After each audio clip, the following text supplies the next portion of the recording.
We didn't make love that night. I expected to stay on the couch, but Cookie didn't want to hear about it. She took me into her bed and we cuddled together in just our underwear. I was too busy to monkey around and she didn't offer. She must have sensed my mood. The truth was that I was proceeding cautiously. If I was the type who likes to get to know someone, I'm sure we would have done so. But I'm not. That sense of intimacy was compounded the next morning as I showered in her bathroom. In my career, I've had to travel a lot for work. I'm a senior logistics manager for an intermodal transportation company. Trucks, trains, cargo ships. If they're hauling industrial containers, that's my business. So I'm used to showering in unfamiliar places. Cookie's apartment looked nothing like a hotel, extended stay inn, boarding house, or anything else. She had an old enameled iron bathtub on claw feet to which a shower had long ago been attached. The bottom of the tub was steeply sloped, curved, and slippery. It was easy to break your neck in such a tub. The shower curtain went all the way around because the edge of the shower curtain was not against the wall, which meant that the flow of water created an air current that made the bottom edge curl inward and stick to my shins. I had to make sure the curtain didn't open with a gap that would cause the water to hit the floor. I had nowhere to put my razor. I didn't know which of the dozen bottles in the wire basket hanging on the side of the tub was shampoo, conditioner, body wash, or whatever. There wasn't even a regular bar of soap, just 9 kinds of scrub. I got the impression that she rarely used that tub as a shower. But what occupied her most was that it was her space, with her things arranged in a way she had determined for herself. She knew where absolutely everything was, and could find what she needed in the dark with one hand. Or by candlelight, as evidenced by the 7 or 8 burning stumps. Being in this space, clearly not meant for guests, was as intimate as sleeping with her body pressed against it. If not more so. I went to work and was able to ignore my situation for a while. In fact, I had time to do a lot of things that morning. I blocked Steph's number and asked the receptionist to keep her off the premises, but she didn't try to show up to my work. She was supposed to be at school anyway. I can only imagine what conversation, if any, she had with her supervisor. I wondered if there would be any repercussions from my call to Hal. Steph had left about 100 voicemails, all of which I deleted. Let her sit there and spin how she'd left me. Was that mature of me? Probably not. Was it appropriate? Yes. Hell, yes. True to my word, I took Cookie out to dinner that night. We decided that she would teach me how to properly make sushi some other night, since I had just tried it with Jessica on Sunday. We ended up going to Ruth's Chris Steakhouse, as I wanted to show her my appreciation for letting me stay at her place. And everything else. This woman basically saved my life. The waitress approached the table, clearly intending to say, "How are you doing?" or some meaningless courtesy, but stopped, then quickly shortened the distance and looked directly into Cookie's eyes.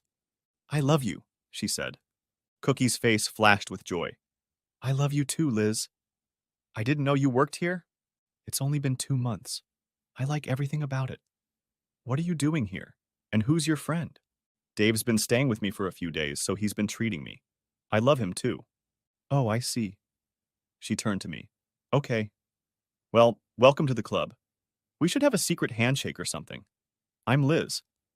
I guess you could say I was in your shoes 2.5 years ago, or something like that anyway. I don't know where I'd be if it wasn't for her. You're in good hands, and she's a friend for life." "Well, it's nice to meet you, Liz. I'm looking forward to swapping stories about our sorrows." "Telling our stories really helps," she said, "up to a point. But after I had enough of them, I realized I was wallowing in the abyss. Eventually, I had to find a balance between making peace with the past and focusing on creating the life I want to live next. I could never have done it without her help." She smiled warmly. "Dave is still in the early stages of the process," Cookie said. "It just hit him on Thursday." "Oh my God. Dave, I'm so sorry. Listen, she's the best. But if she's gone, or if you need support, I can be on your team too. You need friends, people in your corner, you know? I've been there. I know what it's like.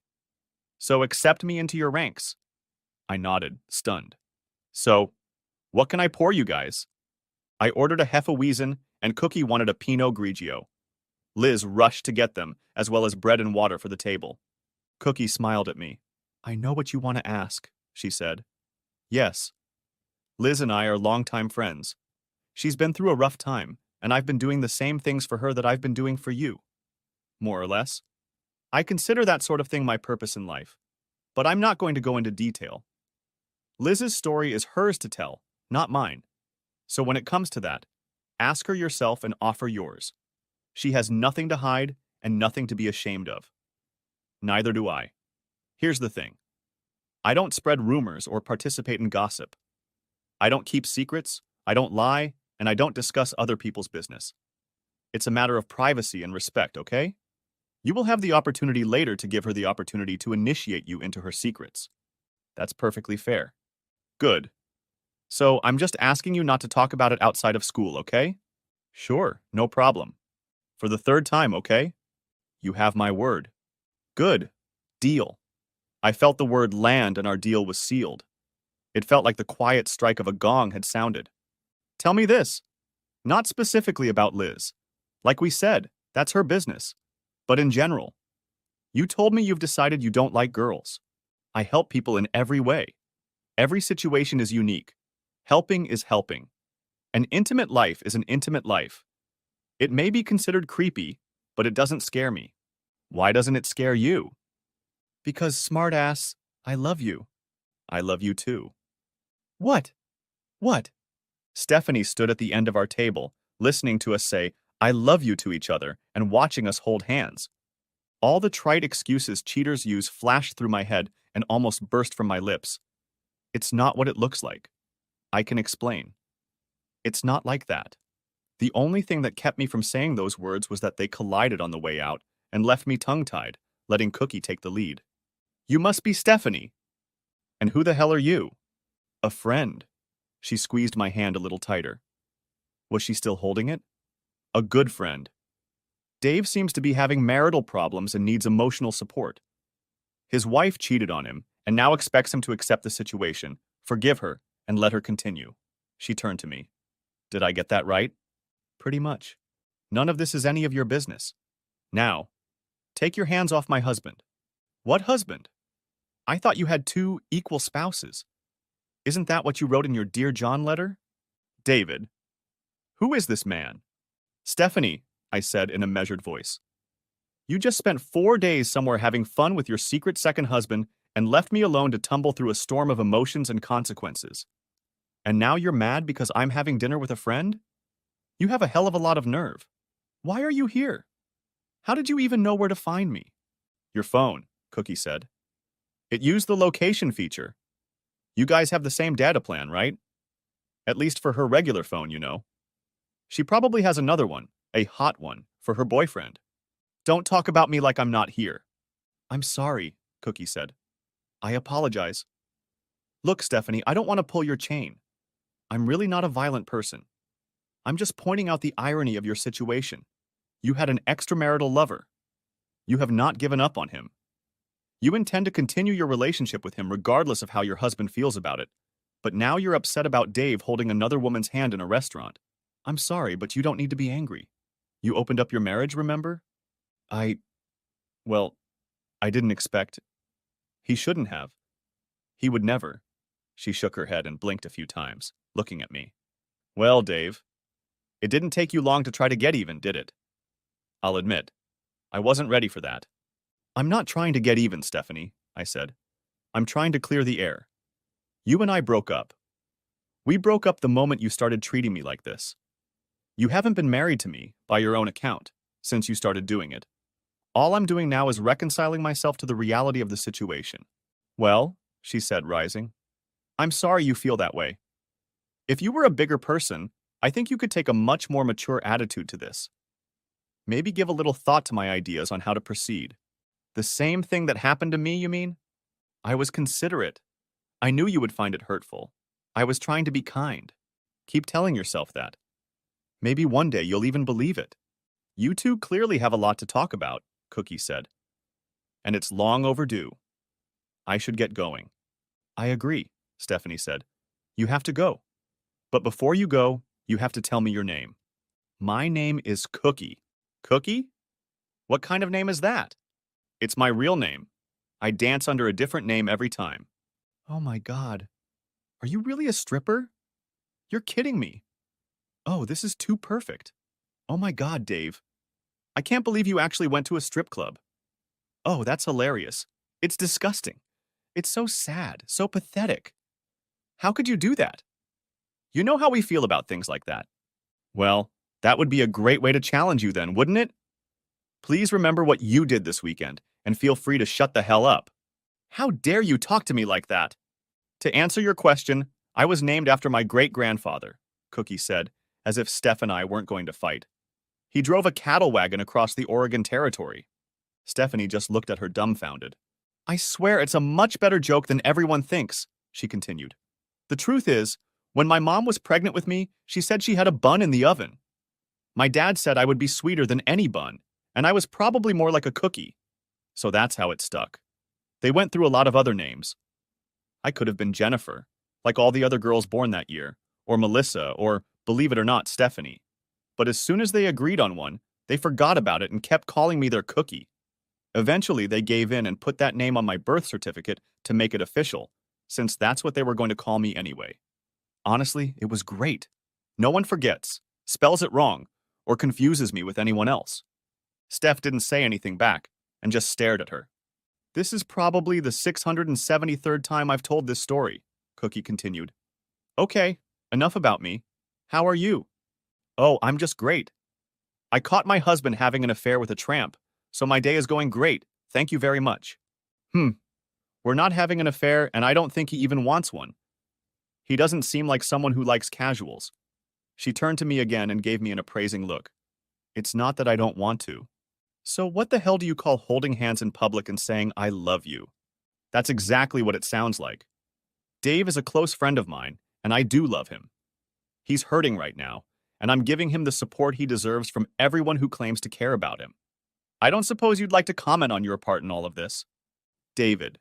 She chose to ignore Cookie because she was losing. Let go of this woman's hand and come home with me right now. We were actually still holding hands. How about this? Stephanie, Cookie said in a carefully calibrated voice, make no mistake. I have no claim on your husband, and he has no claim on me. I belong to no one but myself, and I take no one as my own. It will always be so. I have no intention of stealing him from you. It was you who threw him away. Steph's jaw dropped as she tried to comprehend all of this. Where did you find this person, Dave? I picked her up at a strip club. You? Relax. She's one of Jessica's psychology professors. Psychology and sociology, actually. 2 doctorates. I also teach pole dancing at the fitness center as an elective. She winked and slipped out of the booth. As fun as this is, I really should leave you to it. I'm not going to be an impartial judge. Besides, I have papers to turn in. She leaned against my side and kissed me decisively on the lips. You still owe me dinner. Soon. I'll see you at home later? Count on it, I said, as Stephanie stuttered and lost her temper. Cookie turned and walked away with only a slight sway of her hips. I made a mental note to commend her for her restraint. Come on, David. We're going home, Steph announced. Stephanie, wife, or whatever the hell you are now. I'm going to be extremely polite. I can't even believe I'm doing this, but I invite you to sit down and have dinner here with me. I haven't made a reservation yet. We can even have that calm, rational conversation you were talking about. After that, you go your way and I'll go mine. But I'm done with you ordering me around or telling me how things should be. Done. Finito. Zuenda. The final curtain. If you don't like it, you can just turn around and walk away. It's up to you. Steph reluctantly lowered herself into the seat across from me that Cookie had just vacated. Liz chose that moment to show up with drinks and bread. So, I'll give you guys a few more minutes since you just got here, she said, and diplomatically disappeared. Stephanie barely noticed this exchange and ignored the wine. I really hate her, she pouted. I understand. What's there to hate? She's beautiful, brilliant, accomplished, and interesting. She finds me attractive and genuinely cares about me. You should care, even if I haven't had anything with her yet. If that's true, that's even worse. You're having an emotional affair. Don't you know that's just as bad? Damn, is that really what I'm doing? It hadn't occurred to me. Why do you say that? Come on. Why say I love you like that? She says it to everyone. She said it to the waitress. Bullshit. Ask her. Her name is Liz. I will. And what's this? I'll see you at home later stuff. I'm staying with her for a few days. I didn't want to be at the house when you got back. You're staying in her house? In her bed? That's none of your business. Seriously, Steph, you're such a hypocrite. You told me you were in love with another man, and you've been sleeping with him for years. I never said that. Like hell you didn't. I never said it was a man, and I said it's been going on for some time. Come on, you're not fooling anyone. You've been having fun with Lee Davenport behind my back for about 2 years, and you've been playing dumb with me the whole time. How could you? I never told. You never knew. Jesus, I'm not blind. I'm not insensitive. And I'm not stupid. I never thought you were stupid. And that's part of the problem. If you didn't think I was stupid, how could you think you'd keep me stupid for so long? But you didn't. It was all right. I didn't let myself know. I didn't want to admit it. And instead, I spent those years berating myself for being a bad husband because I suspected you, and you watched me do it. Damn it. You encouraged it. You were perfectly happy to see me twisting in the wind like that. God, there's no end in sight. You said your affair made our marriage better because you were happy. No, Stephanie. No, it didn't. I was quietly miserable and punishing myself for a long time. You took advantage of me, took me for granted, and abused my trust. Such a marriage cannot be called good by any standard. I know you're upset, okay? I admit I'm wrong. And yet you insist it's my problem. And it doesn't matter that I'm actually upset and you're still doing wrong and you're not going to stop. Why should I be the one to deal with it? Okay.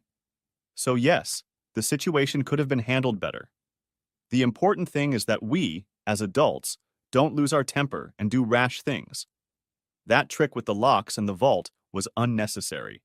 Oh my God. Do you even hear yourself? I'm not the one who's immature.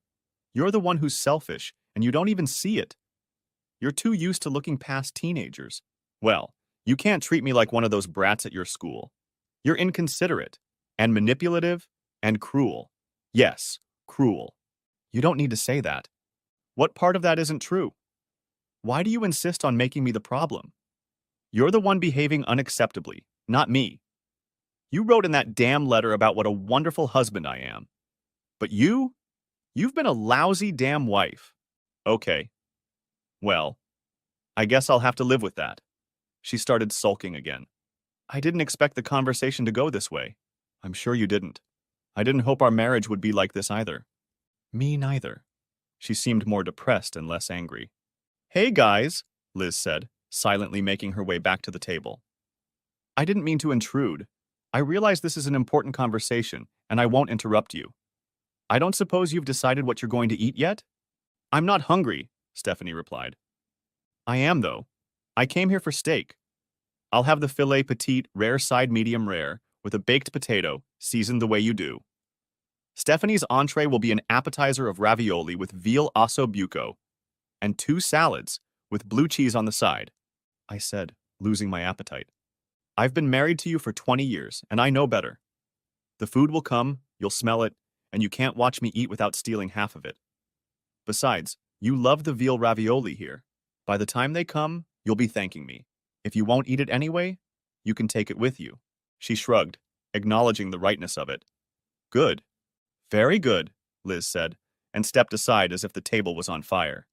One thing I've realized, I said, is that this process is exhausting. I'm not hungry, except when I'm hungry, and then I feel hungry. That's the way it is with everything. I don't get tired, but I fall asleep without any sense of purpose.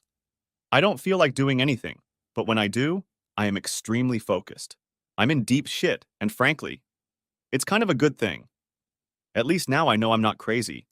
At least now I know what's real and what's not. It hasn't been easy for me either, she said. Do you think I feel good about all this? No. No, I don't. I didn't like lying to you or keeping secrets from you. I wanted to share with you what was going on, some of the most important feelings I'd ever experienced in my life, but I couldn't. There was no one I could tell. Not you, not my kids, not my friends, not my family. I was alone. Damn it, she really did look miserable. Don't expect sympathy, Steph. The reason you couldn't tell anyone is because it was wrong. You behaved shamefully, and you know it, even if you refuse to feel the slightest bit of shame about it. God, your parents really did abuse you a lot. You're convinced that shame is a terrible emotion, that it's useless, regressive, and holds you back. None of this is true. Shame can be a good thing. It keeps us from doing shitty things. It makes you feel bad when you do bad things. You know what they call people who have no shame? Sociopaths. Those are the people who don't feel shame. You mean empathy? Sociopaths don't feel empathy, not shame. You misunderstood that part. Ah, well, I don't feel much from you either. I have plenty of sympathy. I know this must be hard for you. I told you that. You turned purple when you saw me sitting here with Cookie. If you thought for 1 minute about how I'd feel if I did this to you, you'd never do it. Seriously. Imagine if I fell in love with someone else and kept it a secret. If I told you you were crazy when you got suspicious and mocked you for being jealous even though I knew you were right, how would you feel? That shock, that anger, that disgust, that revulsion. That you hadn't experienced anything like that until 2 minutes ago? You didn't even want to imagine it. It was just a meaningless abstraction. She couldn't look at me. I continued. Duh! What would you think if Michael married a girl who behaved like that? If your sister-in-law decided to cheat on him and fall in love with another man, trying to keep him in the dark about it? You would kill the girl with a pickle fork. Don't even think about what you'd do to Jessica's husband if he had another secret wife, gassed her for years, and then finally demanded that she just suck it up, put up with it, and become a sister wife. God. They'll never find his remains. She was still silent. Let's talk about your boyfriend. I'm sorry. About your other equal spouse. Shit. If you really love him, shouldn't you want something better for him than a sordid affair with a married woman who might jeopardize their career? Doesn't he deserve his own love, his own wife? Not just some dirty secret, some agreement to spend time together? You've ruined everything for him. You've turned him into a dirty housewife. Tears appeared on her face, damn it. To hell with her husband, I thought. And the kids, too. She was only upset with her shitty boyfriend. The only person you give a shit about is yourself, Stephanie. The only thing you care about is your desires. You don't think one bit about who else you might be hurting. I guess that's the point. To hell with the rest of the world, this romance, this love, it's worth sacrificing everything. Is it? Because that's exactly what you did. You don't have to say it like that. Why shouldn't I? You're just being rude. Look in the mirror and say it again. Liz chose that moment to bring in the salads. Thanks, Liz, I said. Oh, and hi. I love you. She paused to smile. I love you too. Then turned on her heel and walked away. I guess we had a secret handshake after all. What the hell, Stephanie said. It's just words. I think Liz is a good person. I love her. I'm not going to sleep with her or have an affair. But I can show her my appreciation. You can't just say I love you like that. She doesn't seem to have a problem with that. I see it, but I don't understand it. Why? There are all kinds of love. I can love anyone. I can love everyone in the world if I feel like it. Except your boyfriend. Screw him. But everyone else, yeah, why not? Do you still love me? Of course I do. Do you?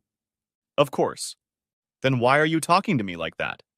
Because I'm no longer devoted to you. Because you're no longer committed to me. You broke that commitment. It wasn't a mistake. You did it on purpose. You did it for a long time. You're still doing it, and you're not going to stop. I deserve better than that in a relationship. You even said so in your letter. Probably do, don't you? And yes, for that matter, I did mean it. It's just that I never thought that you'd be so, I don't know what I thought. She exhaled and backed away slightly. I was hoping you'd be more open-minded. That I'm open-minded is not the issue. Then what is? God. Steph, if it was just sex, that would be one thing. If you talked to me, if it was a mutual decision between us, maybe we could agree. With mutual understanding and agreement, maybe we'd have some room for something. Or maybe we wouldn't. Probably not. But if I had any agreement or say, it would at least mean that I still matter to you. That this marriage is still important to you. I don't know. But we'll never know, will we? Because you didn't do that. You said, screw stupid old Dave, no matter how he feels, I'll do it. I was just in the way. The fact that you were married was an obstacle you chose to ignore. Of course you mattered. That's why I couldn't tell you. You pushed me aside, and then played me for 2 damn years like a fool. You led me on, you lied to me, manipulated me, and watched me squirm. I wasn't your husband, your partner, your first and most trusted ally in this madness called life. I was a sucker. You decided I didn't deserve to know the truth about what was going on in my own marriage. That's what ruined it. I was hoping that after all this time, after being together for so long, you would find it in your heart to forgive me. Yes, as the saying goes, it's easier to get forgiveness than permission, right? But that still doesn't make it okay. It's still wrong on your part. And it's still wrong to assume that everything will be okay in the end. Getting forgiveness doesn't solve the problem.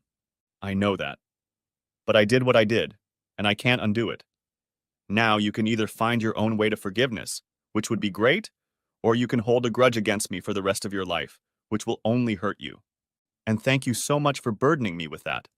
I sighed heavily. The worst part is that you're right. In the end, I will forgive you. But our marriage is over anyway. When I finally get through all of this, after enough time with however many other women it takes, and enough therapy, I will eventually forgive you for my own comfort. But it won't be soon. Not for you, and not to save the marriage. It will happen on my schedule, on my terms, not because you demand it. You have no right to it. When it happens, and I think it will be many years from now, I doubt I'll be talking to you. You won't even know. In any case, by then, it won't concern you anymore. It shouldn't be over between us. I thought we were doing well. We had a good marriage, didn't we? You were happy. You mean that what I didn't know didn't hurt me? Yes, that's exactly right. I hope someday you realize how awful that is. God, what if I had cancer and I didn't know? Doesn't cancer hurt me if I don't feel it? Of course it does. It can kill me, take my life, even if I don't feel sick. And if I do, I can just let it go for a while. That's what you did to our marriage. You gave him cancer. If I had told you, we would have had a fighting chance.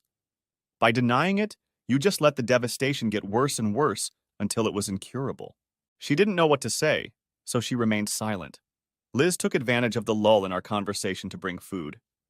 It looked great and smelled even better. It looks wonderful, Liz. Thank you. You're welcome. Do you need anything else? Yes, I do, Stephanie said. That woman who was here before me. She said, I love you? Yes, and I said it too. So, your girlfriends? Or lovers? Or something like that? Liz just stood there and raised one eyebrow slightly, allowing Stephanie to dig herself even deeper into the awkward hole she'd created herself. I'm sorry, I didn't mean to pry. I mean, I want to know what's going on with my husband. Liz looked in my direction, and I half nodded. That was Cookie Dedridge, and she's no one's girlfriend, she began. If you're afraid she's going to steal your husband away from you, she's not. She says, I love you to her friends, and it's sincere. Love to her is not romantic. It's just connection. You know? So, it doesn't mean anything? No, of course it means something. It means, like, everything. But it doesn't necessarily mean you're in a relationship. So, a lot of people, when they say, I love you, think it means, I want to spend the rest of my life with you and only you. We'll get married, have kids, buy a house and all that. Saying it out loud is a big step, right? But it doesn't really have to mean that at all. Love is just a feeling. Feelings just happen. On one hand, you have love, and on the other hand, you have the decisions you make about how you live your life. You don't have to be a slave to random emotions. She looked at Steph with raised eyebrows, as if she had asked a question and wanted confirmation. Steph looked at her dumbfounded, as if she'd been climbing in and out of windows all her life, and someone had just shown her how to use a door. God, was it really like that? Was everything in Stephanie's world really that simple? Just an equation? Cause and effect? Strong feelings automatically meant you should have fun? Damn it. Damn it. Steph, you're an idiot. No wonder you fell into an affair so easily. No wonder you thought you could manipulate me into saying yes. Damn it. That explains a lot.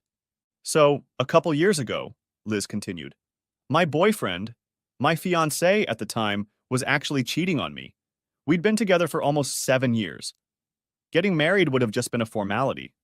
He was my other half. We had 2 kids and everything.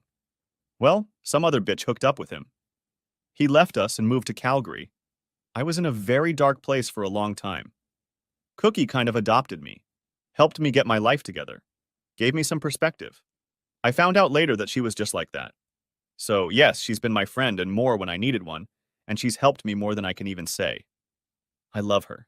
She loves me. That's just the way it is. Steph didn't seem to have anything to say to that. I thanked Liz, and she left. Steph picked listlessly at her plate. I don't want a divorce, she said. I still love you more than anything, but I didn't mean for it to be like this. I thought you loved me. Enough to try, at any rate. Don't you love me enough to at least try? Stephanie, I do love you. Don't ever doubt that. But that doesn't mean you can take me for granted and treat me like shit. You can't use that love to extort money from me. I've never treated you like shit. I've always loved you. There's no extortion. I just want things to go back to the way they were. We had a good life together. I don't want to change anything. So I should just pretend that you're not having fun with your other husband, that you don't love the other man, that he's not more important to you than I am. No. God, don't you understand? It's been tearing me apart all this time. I wanted to tell you from the beginning, but I knew you wouldn't accept it. I never wanted to make a fool of you. I thought I was doing the right thing by not telling you, but it hasn't changed the way I feel about you. I still love you as much as I ever did. And he's no more important to me than you are. I guess he is. Getting involved with him was worth risking your marriage, but it wasn't worth missing him to protect what we have. That's why he was more important. He still does. You didn't even offer to try to give him up. She stared at her ravioli. A few moments passed before she spoke. It wouldn't have meant anything if I had, Dave. I would have lied. I couldn't have done it. Even if I tried to do it for real, you wouldn't believe me or trust me. Finally, some truth at least. I didn't think I was risking our relationship. I didn't. I thought we'd be strong enough to withstand the change. After all, we had twins. You can't pretend that Michael and Jessica didn't change our marriage. Everything changed when we became a family with children. It wasn't always easy, but it was worth it, wasn't it? In the end, despite the sleepless nights, the heartaches, the fears, the obstacles in our lives, all the extra work and all the expenses, starting a family made our marriage better. It was the best thing we ever did.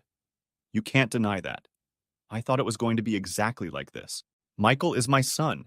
Jessica is my daughter. A thought flashed through my mind. Shit. Really? Tell the truth. I'll check them out. Of course you will. I would never do that to you. What you would or wouldn't do to me isn't something I really believe in. I shook my head as if trying to shake the dust out of my hair. If you're telling the truth this time, if we're family, then they're part of me, part of us. And that's what we did together. It was a decision we made together. I took on fatherhood just like you took on motherhood. Lee Davenport, on the other hand, is an intruder. He's an intruder. This is all on your conscience. You did this in spite of me. You excluded me. I don't even like the little shit. And there's no reason to.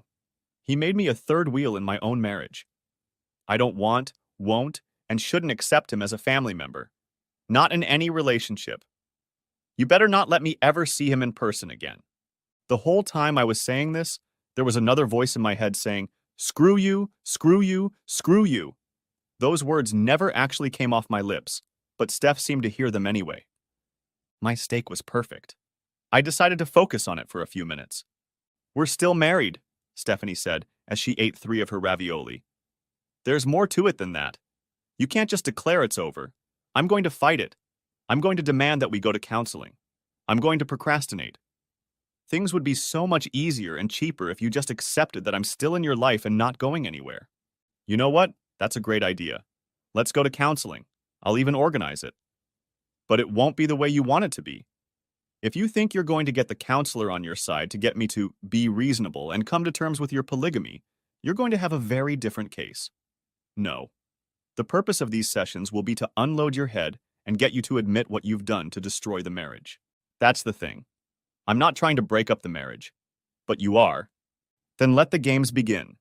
Speaking of games, she said, it was awful of you to call Hal. What did you say to him anyway?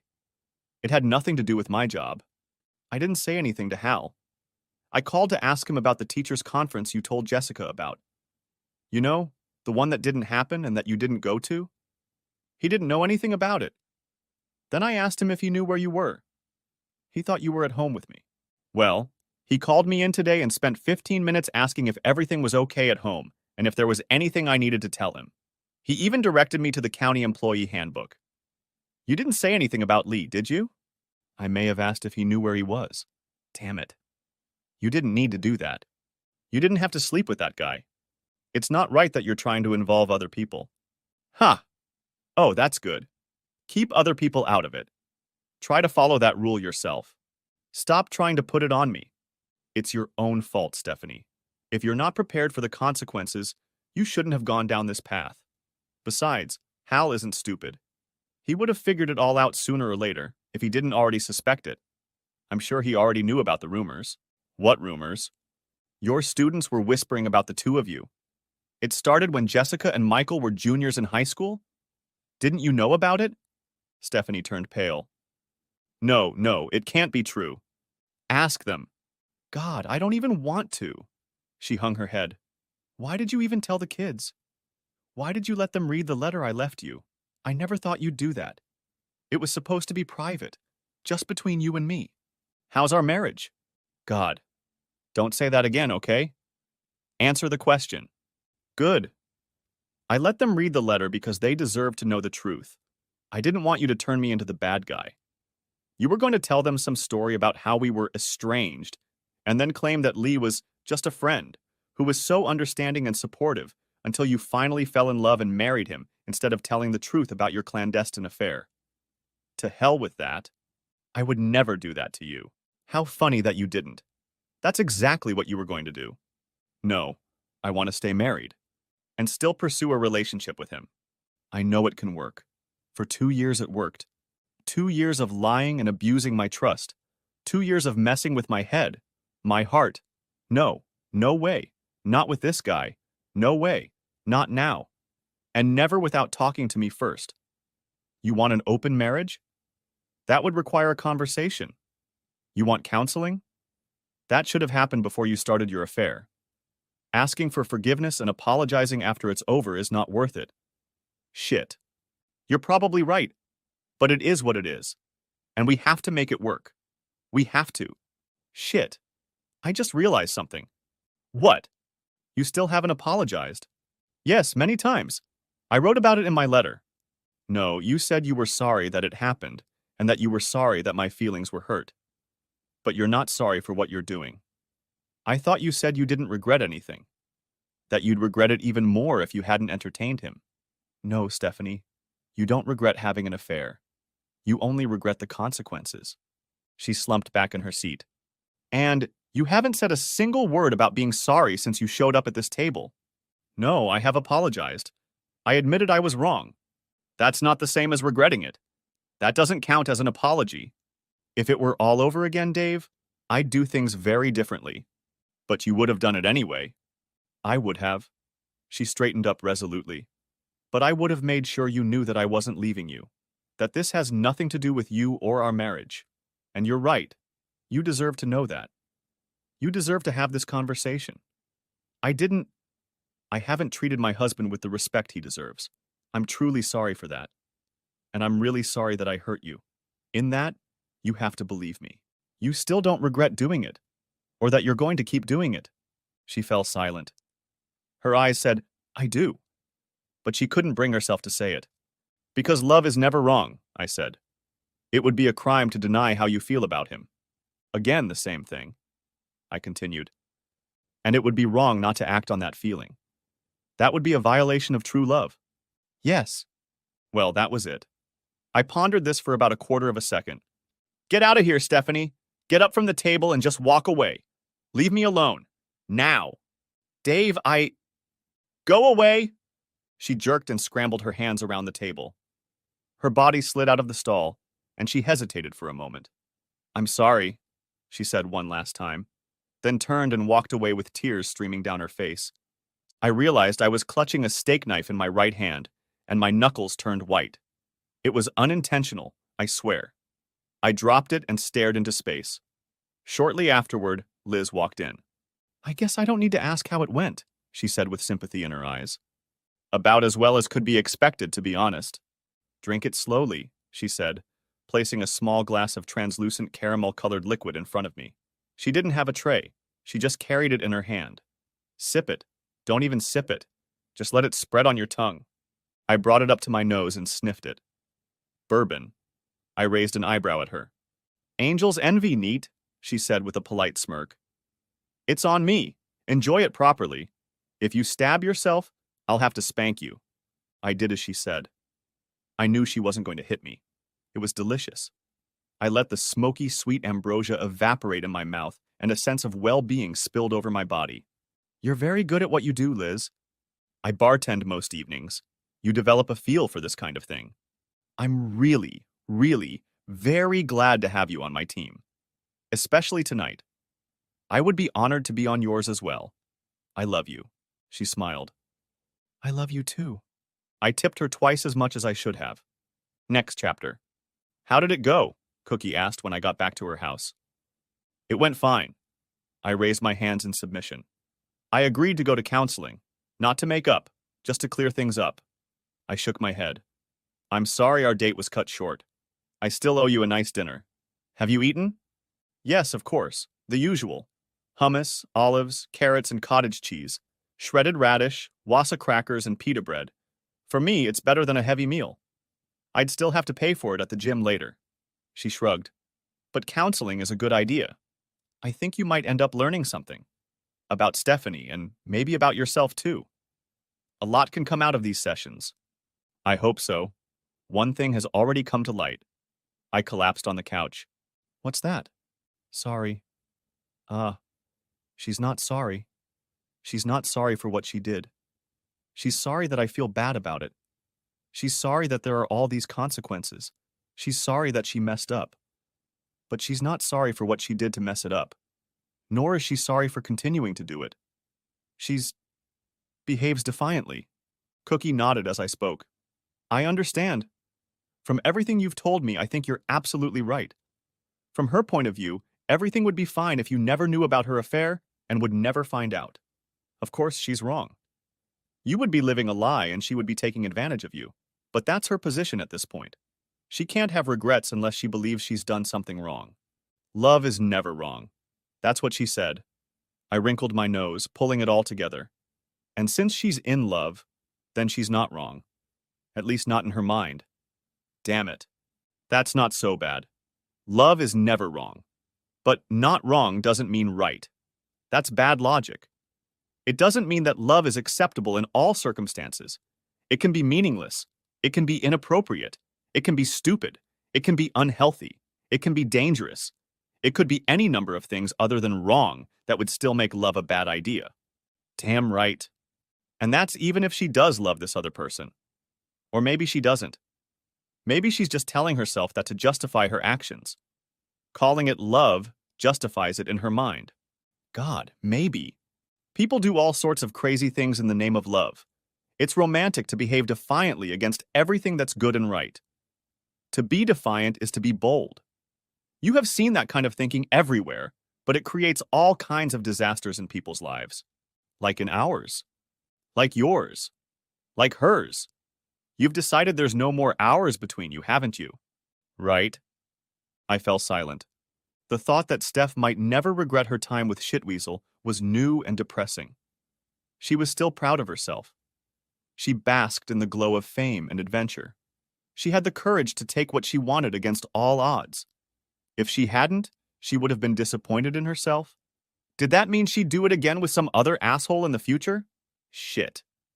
Was the only way to have a happy and faithful marriage was to marry someone no one would ever want? That didn't sound right. No, marriage only works when you make choices, and that means you have a lot to choose from. Being trapped with no choices is not marriage. Marriage means choosing the same person, the same life, over and over again, every day. Either person could walk away at any time, but they don't. That is what is admirable. You stay committed to each other in both good times and bad. Especially the bad ones. Was this one of those bad times? Was I the one who had failed? So serious, Cookie said. Tell me what you're thinking. Stephanie will never be sorry. It's not in her nature to repent. She only thinks she should have done things differently to better handle my reaction. She thinks her mistake was that she didn't manipulate me effectively enough. The problem is me, not her. I'm the one who is stubborn and prideful. She didn't take that into account. She thought she would break my will. Cookie nodded sympathetically. She doesn't let herself see how cruel she is. Most women don't even realize how important pride is to a man. How much our society demands of men. You're supposed to be strong, self-sufficient, and unwavering. You are supposed to be the breadwinner. You are supposed to be supportive, understanding, and emotionally available. And in doing so, you are never, ever, ever, ever allowed to show vulnerability or ask for help. Men need nurturing just like everyone else, but you should never ask for it. Generally speaking, yes, it's something we get as children. Growing up drills it into us. Next chapter. At some point in that delirious evening, she must have put me to bed, because that's how I woke up. With Cookie. Even though we weren't a couple, it was starting to feel an awful lot like a couple. I woke up at my usual time and realized I had to go to work. Cookie stirred and cooed. No need to get up. There's no class until 10. I have to. Too bad. Yeah. Are you feeling better? She asked. I know last night was rough. It started out good, then it got rough, and then it was incredibly beautiful. Good. You deserved it. I feel selfish. Don't be. It was wonderful. It was what you needed and what I needed too. I didn't even, repaid the favor. Ah, don't worry about that. I couldn't have handled it even if you tried. I'd have to push you away. Seriously, you were great. I loved every moment of it and I love you. You should be proud of yourself. You're a good man and a wonderful lover. And very attractive. Take it from a straight woman who looks like me, and don't let your wife's terrible judgment break you. Oh. Speaking of which, can you meet me at 4 o'clock this afternoon? Oh, yeah, I guess so. I mean, I left early yesterday, but I might be able to make it today if I rearrange a couple things. What do you have in mind? We're going to the gym together. You're not in bad shape. Your body is fine. But exercise releases the kind of fun chemicals your brain needs. They lift and stabilize your mood. It gives you a sense of accomplishment. There is no better antidepressant. More importantly, you need to follow a self-care program. This is much more important than just getting outside approval. Trust me. Here's how it works. Oh, okay. I guess I need to sneak home and find some workout clothes. Uh-huh. Her eyes narrowed slightly when she noticed the difference between home and dwelling. And shoes. Sneakers you can run in. They don't have to be fancy. And a small towel, too. A regular hand towel will do. Don't worry, I'll go easy on you. We'll just get you oriented and get your blood flowing right the first time. We'll be at the University Sports Center. I'll sign you in. Okay. Okay. Go take a shower. I'll make coffee. Next chapter. Work was work. I walked into HR to let them know I was going through a divorce and that I needed to make changes to my deposits, insurance, and retirement accounts. I also told them that I would need to take a few personal days to deal with attorneys, counselors, and the like. They were very helpful, professional, and strangely detached. We worked for a large company, and while my ordeal was crushing for me, for them, it was completely routine. I was extremely depressed by this part of the situation. What's the old saying? What's normal for a spider is chaos for a fly. I felt like a fly. I also researched several marriage counselors and made an appointment with one. I decided to text Steph about it. I unlocked my phone and discovered about 100 emails, texts, and messages from her. I deleted them all. I knew the predicament I was in. For the second day in a row, I managed to leave early and made my way to the house, hoping to make it before Steph returned. That's when I saw the storage capsule. It had been delivered right to where I had loaded it up with Jesse and Cookie. Steph apparently decided to undo my act and write it off as a pointless prank. Sighs. Okay. My new keys didn't work. The locks had been changed again. The second new set looked expensive. She broke in the door? Yes. She broke the window at the back door and had it fixed, probably by whoever she hired to change the locks. Luckily, she hadn't figured out the garage door opener or fiddled with the kitchen door lock, so I could still get into the house that way. I figured I needed to leave myself a way to get into the house when she was busy replacing it, So I made sure Michael's window locks were still disabled, since he'd been sneaking in at night and thought we didn't know. Steph put most things back in place, trying to erase the damage I'd done. But she wasn't done. She was working alone and frustrated, so she couldn't match the labor of 3 people in a day. As I was packing up my stuff and a few other random things, I noticed something I should have realized back on Saturday. Stephanie had a lot more stuff than I did.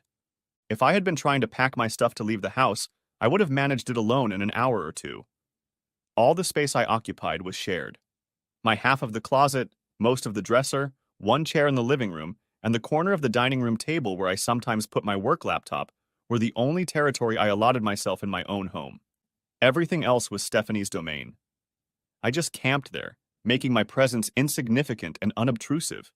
Damn it. I ended up throwing most of my stuff in the car. Everything fit. I left the chair behind. On the way to the university gym, dressed in an old t-shirt, a pair of gym shorts, and the only tennis shoes I owned, I realized again how belated my reaction to something I couldn't process was when I saw it. No one was sleeping on our bed. Stephanie hadn't even stayed there. Next chapter. I'd like to say that my experience with working out was positive, that I was interested in having fun, that it energized me and made me want to strive for more. But it was exactly the opposite. I felt stupid, awkward, weak, sickly, and old. Cookie was kind and didn't resent me, but I could only pick up on some of the techniques she was showing me, and I was probably the reason she couldn't get the training she wanted. It's hard at first, I know. I promise it will get easier from here. How long do I have to work out before that happens? After the 3rd or 4th time, it'll get a lot better. You don't have to push yourself, just show up. Showing up the first time is the most important thing. You'll naturally do more when you're ready for it. If you say so. Yes. You may not believe me now, but you'll feel better in a few hours, and you'll be proud of yourself. I'm afraid I'll have to take your word for it. We were at Planet Smoothie, conveniently located in the lobby. Cookie offered treats. From the way things were going, I should have been happy. The key is to establish a routine, she said, determined to overcome my moodiness. Do it automatically whether you want to or not, especially if you don't. Later you'll be glad you did it. That kind of structure really helps you deal with the feeling of being out of sorts. Right now, everything feels aimless, and you are just adrift. To impose your will and see it become effective in your life does wonders for you in the moment. And it necessarily has to do with practicing. No, actually, it can be related to anything. Exercise is just one very impressive way to do it. You get a very high return on a small amount of effort right away. She tilted her head to the side. But you're right. There are plenty of other things where it pays off. And in the coming days and weeks, you'll be considering doing those things. I understand. There's a lot to do. I don't just mean organizational matters. That and a lawyer and therapist appointments and bank accounts, of course. I think you've probably handled all of that. But I'm talking about the deeper work. About your lifestyle.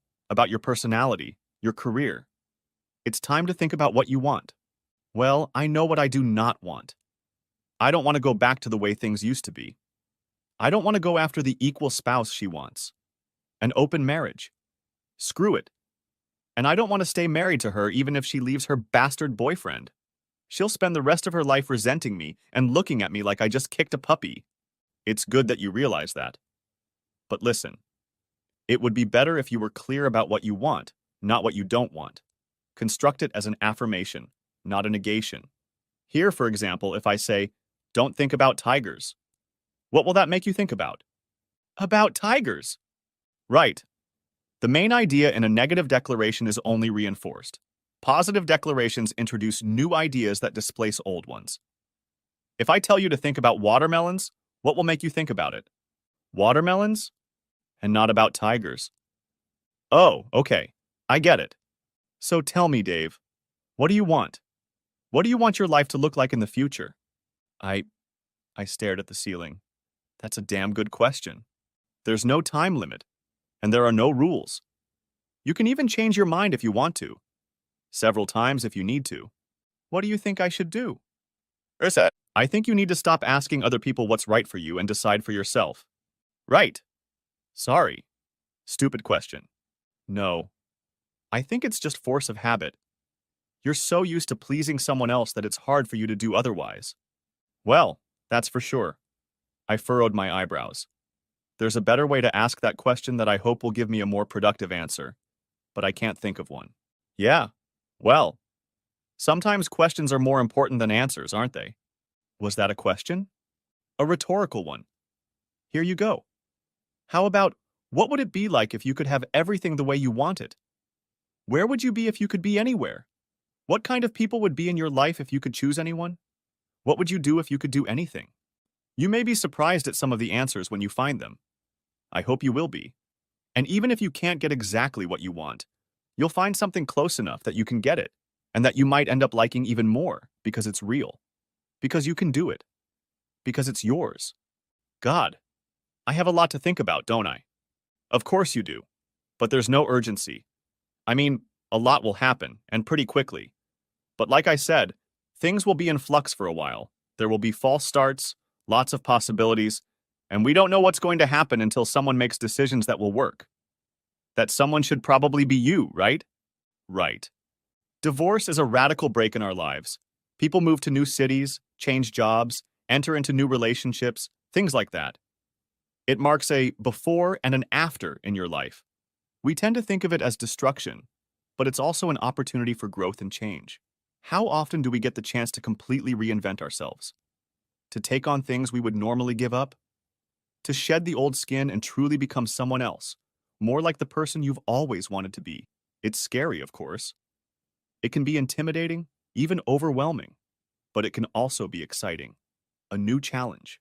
Everything you've ever considered but immediately discarded, saying, "Oh, I could never do that well." Never is now. God, I don't even know where to start. It goes back to where we started. You become someone by doing something. Are you a guy who goes to the gym? You become that by doing that. Are you a fisherman? A writer? A dancer? A gamer? A stand-up comic? Deer hunter? Ladies' man? Juggler? Craftsman? Bookworm? None of those things. It all starts with small steps, just like you start any business. First, you allow yourself to think of it as something real. That's the hardest part. Then you play with it. You spend time on it. You practice it. You do more of it. And then you get good at it. Do it long enough, and you get good at it. If you get good at it long enough, it becomes part of your essence. Not just in your head, but in the world. Something clicked. Cookie, I can only assume you've never danced before. That incident with Justin. I leaned back slightly, wondering if I'd just ruined my entire relationship with this woman. But I hadn't. She just nodded. That was my own radical breakup. Before that, I was shy. A total introvert. That's how I spent most of my time in grad school, with my nose buried in books. I hardly talked to anyone or paid attention to anything but what I was doing. That's how I got through it. People with PhDs think they're smarter than everyone else. They aren't. At one point in our lives, we were so focused that we managed to bore the review board to death with details and footnotes, to the point where they wanted us to just shut up and leave. Honestly, that's why I got 2 of them. I couldn't get a teaching job. That would have required me to perform in front of people and speak out loud. No, I wanted a research position where I wouldn't have to talk to anyone, but there aren't many of those.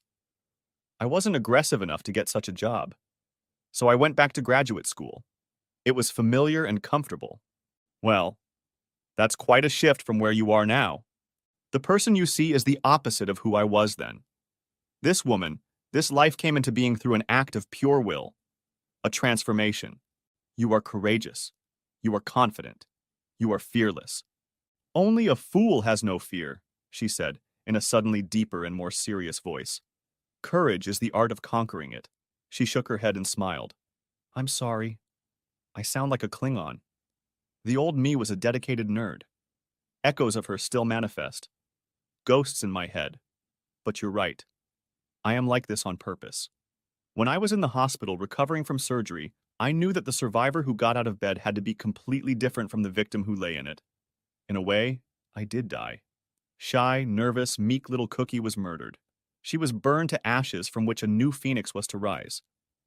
I imagined myself brave and confident. God, those thoughts were foreign to who I used to be. Becoming a stripper was the bravest thing I could think of. I almost died of embarrassment the first time I stepped on stage as an amateur. I'd never even allowed myself to show up in a swimsuit in public. You're kidding. She raised her fist. By the hammer of Grabtar, I swear it. Galaxy Quest. Alan Rickman. Very good. I can't get anything out of you. It's a highly specialized quirk, that's all. Don't sell yourself short, David.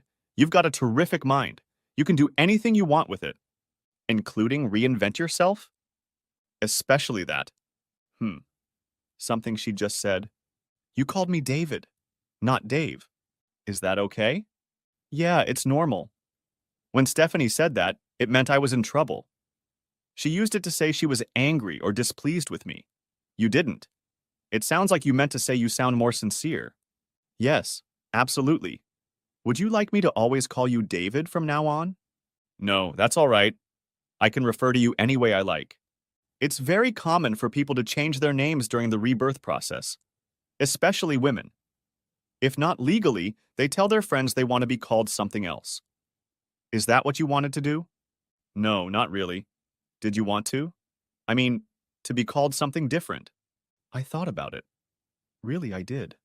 But I decided that being Cookie was the part of my old self that I wanted to keep.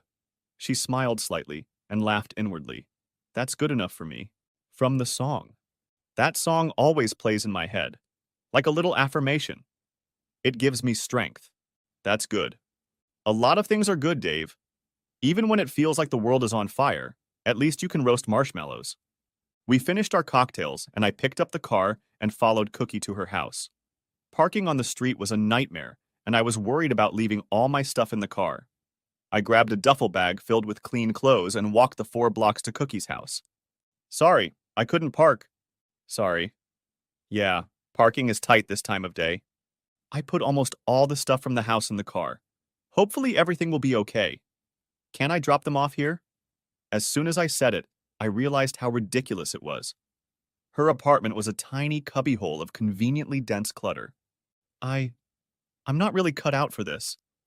How much stuff do you have and how long do you need it to stay here? I'm sorry. No, I can see that. That's not good. I'm sure everything will be fine for today. I'll figure something out in the morning. She nodded. I mean, I know you don't want to be in the house when Stephanie's there, but we should probably start moving toward a more permanent solution for you. Stephanie's not in the house. No? There was no one sleeping on the bed. I think she must be staying with her boyfriend. She shows up at the restaurant intending to drag you home with her and she's not even there? Yeah, that doesn't make any sense, does it? Maybe she'd be in the house with me if it worked, I don't know. Okay. Well, I said you could stay here for a few days, and you're definitely welcome at my house. But I'm not ready for you to be my neighbor for the long haul. If you have such a big empty house, I don't see why the two of us need to loiter in this little nest. Except for fun, of course. Oh dear. I'm imposing. Shit. I'm sorry. I've been selfish and thoughtless. Stop it. I'm not giving you a hard time. Think of it as an opportunity to do what we talked about before. Where do you want to live? I don't know. Not at your house. Not really. Do you want to have your own place? Yes. With room for the kids, for when they visit, or in general, to have some sort of home base for them. They're in school, but I want them to have some security. Somewhere they could store their stuff and feel stable. Okay, so you'll stay in town then? I really haven't thought about another place. We're thinking about it now. Why are you here? What's keeping you here? What, if anything at all, would induce you to move elsewhere? We were forced to stay in the county because of Stephanie's work. Well, I'm not forced anymore, I guess. I work for a large company with many offices around the world. I might even be able to get promoted if I move to one of the port cities.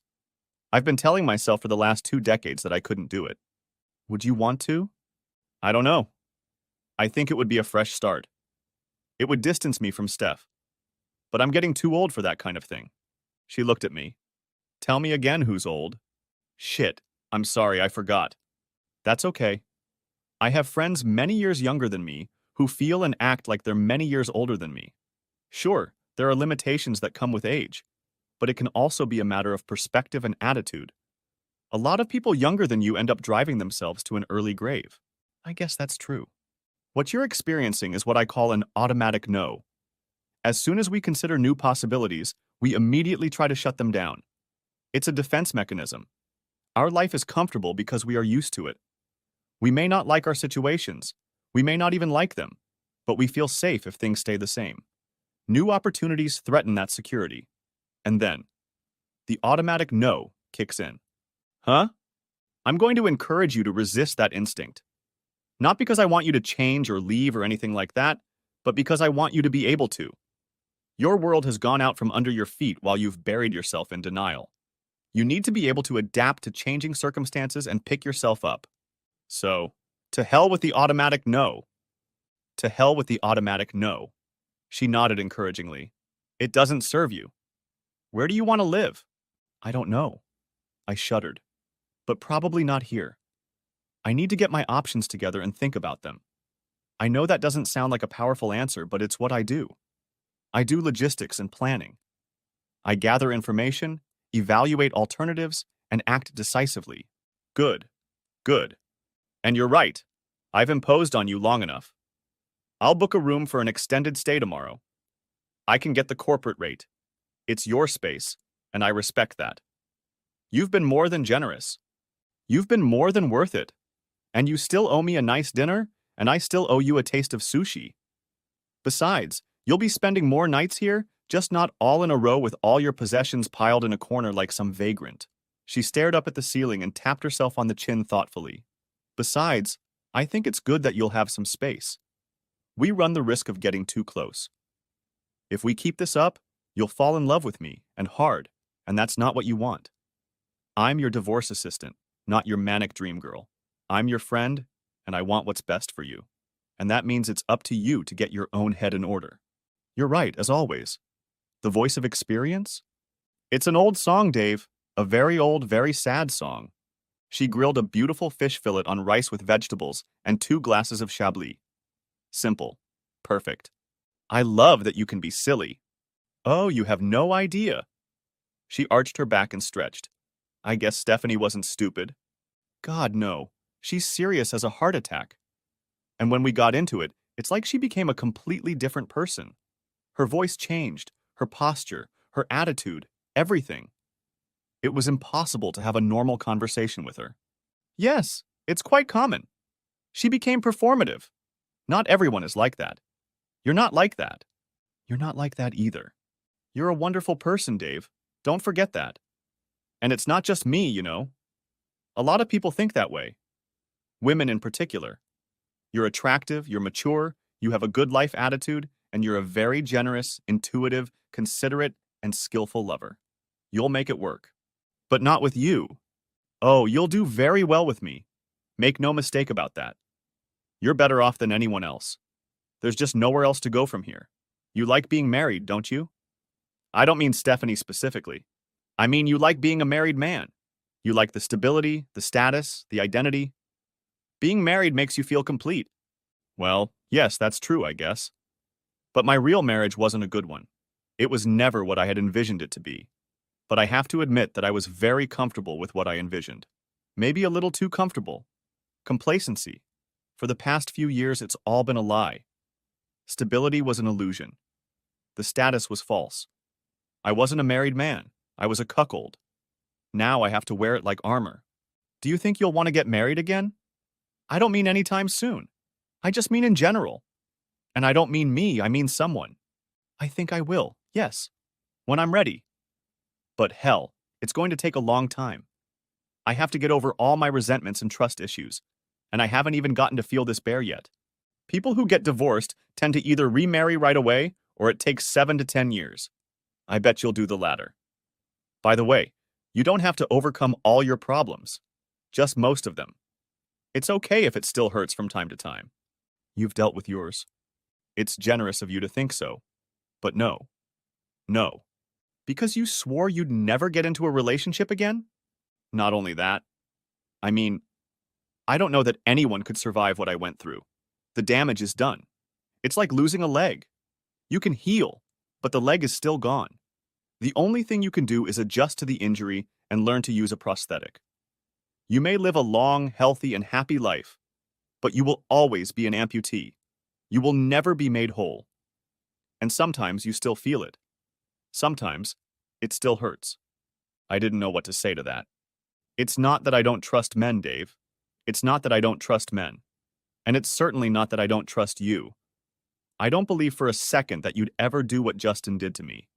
The problem is, I never believed he would either. 47,000 women die from domestic violence every year worldwide. 1 in 11 women dies at the hands of a man every 11 minutes. I was ready to be one of them. The only way I escaped was to become a murderer. I killed the man I loved. I wanted to do it with rage in my heart. So yes, I made a promise to myself. Never again. Never. Ever again. I can't be in the same situation again, no matter how I feel. I'm not going to do that. I keep my promises. There was steel in her voice. You keep your promises, I repeated. Every single time. If it's something I can't do, I won't promise from the start. There's great strength in that. I highly recommend it. You made me a promise. Yes, I promise to help you. To be there for you. To see you through to the end of your trouble and beyond. You meant it? Yes. You understand. I'm beginning to understand. Something occurred to me. I know I'm not the first. I've met Liz. You do projects for broken hearts like me, and you've been doing this for, what, like 20 years? 24. How long? She was quiet for a few moments. Your 30th. I think. Wow. Don't you dare feel like a face in the crowd. It's different every time. It doesn't always work. And I don't get intimate with everyone, not at all. There's no one like you. There hasn't been in a long time. And I have very specific plans for you, assuming you're up to the task, of course. What kind of plans? That I'll tell you. I'll let you know when you're ready. In the meantime, you still have a lot to learn. Like what, for instance? Well, I was just about to tell you. When people get married right away, they want to get back into their comfort zone. They want things to go back to the way they were before. That's not a good way to move on with your life. Second marriages break up much more often than first marriages, and even those break up 50-50. So no, don't get married right away. Don't even get attached. Sort yourself out first. And despite how close you and I have gotten, you really shouldn't be ceremonious with me. I know you have feelings. Feelings are normal. You can love me. I love you too. But I'm not going to be your girlfriend. I'm not going to be your next wife. That's just not going to happen. You need to know that I'm something else. This is a different kind of relationship. Friends with benefits? Not exactly. That label doesn't fit. She nuzzled affectionately against me again. You've been married and monogamous for 2 decades. You haven't had many different relationships. What's more, you haven't had many different kinds of relationships. I'm sure you realize that it's different every time, different with every person. But even knowing that, people tend to focus on the usual goal of, let's see if I like him, let's see how compatible we are. And if all is well, you continue and eventually declare the relationship permanent. Boom, the American dream. White picket fence, keep up with the Joneses, Western Judeo-Christian social expectations fulfilled. You know how it is. You did it. Yeah. Well, it doesn't always have to be that way. You don't have to date every woman with the intention of having a long-term relationship. Not all good relationships are long-term. Not all serious relationships are meant to be permanent. Marriage is not always the goal. Sometimes it's exactly what it should be. It lasts while it lasts. It ends when it's supposed to end. And what you get out of it is what you both needed. I hope so. You learn all you can teach each other and move on, enriching your lives. It becomes part of your history and identity. I've had wonderful relationships with lovers that were just perfect, not only because of how I felt in them while they lasted, but also how and when they ended.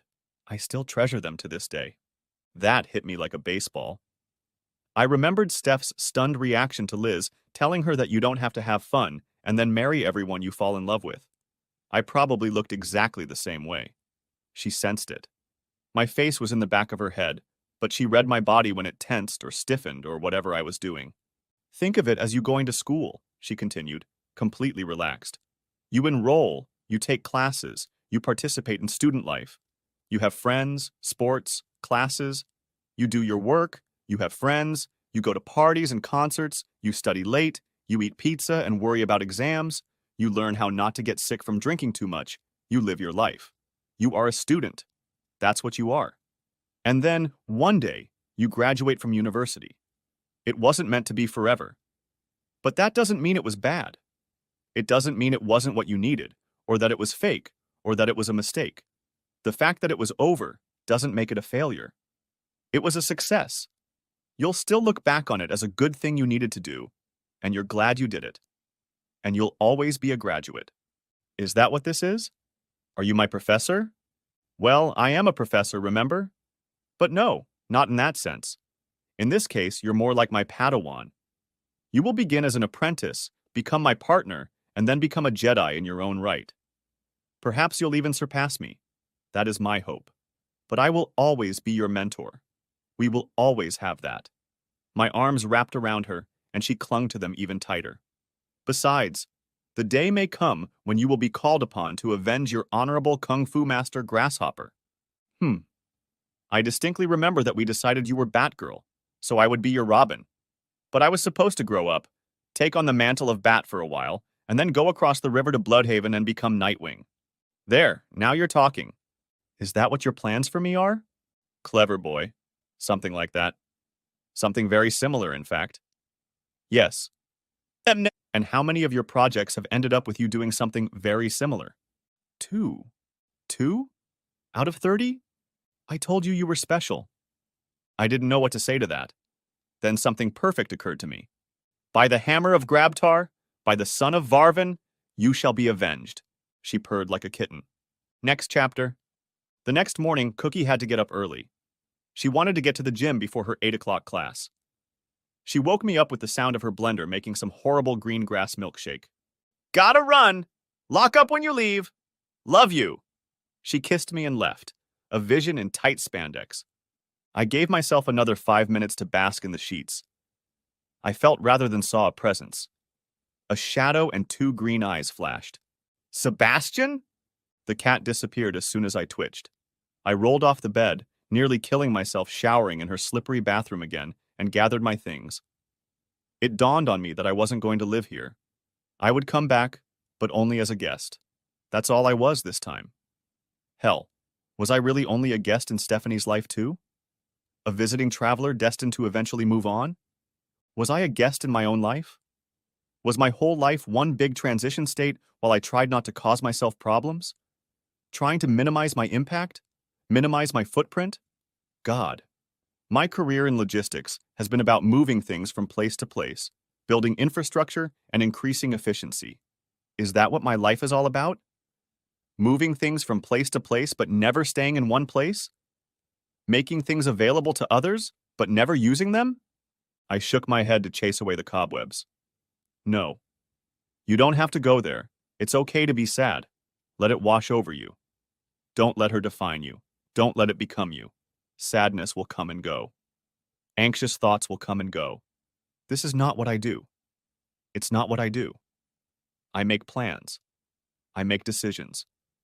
I see things through to completion. That's what I do. I took a job and did my thing, losing myself in the process for a while. When I got far enough ahead, I decided where I wanted to go next. I wanted to pursue this career. That part of my life worked, as did the name Cookie. I had options. I could even go overseas. Why not? The only thing that tied me to this neighborhood was Jessie. But she'd have better job prospects elsewhere, and in another 3 years, she could move God knows where. Maybe she'd find a man and he'd take her somewhere else. Michael would probably end up in Chicago. He knew the career he wanted, and no armies or unfavorable circumstances could tear him away from it. This guy was a force of nature. It was time to tell the truth. I didn't want to leave this neighborhood because of Cookie either. Whatever was going on with her, it was just beginning. It had only been a week, but damn, what a week it had been. Maybe. She wasn't, I couldn't have her in my head. She wasn't going to be my, it wasn't a relationship. It wasn't. Was it?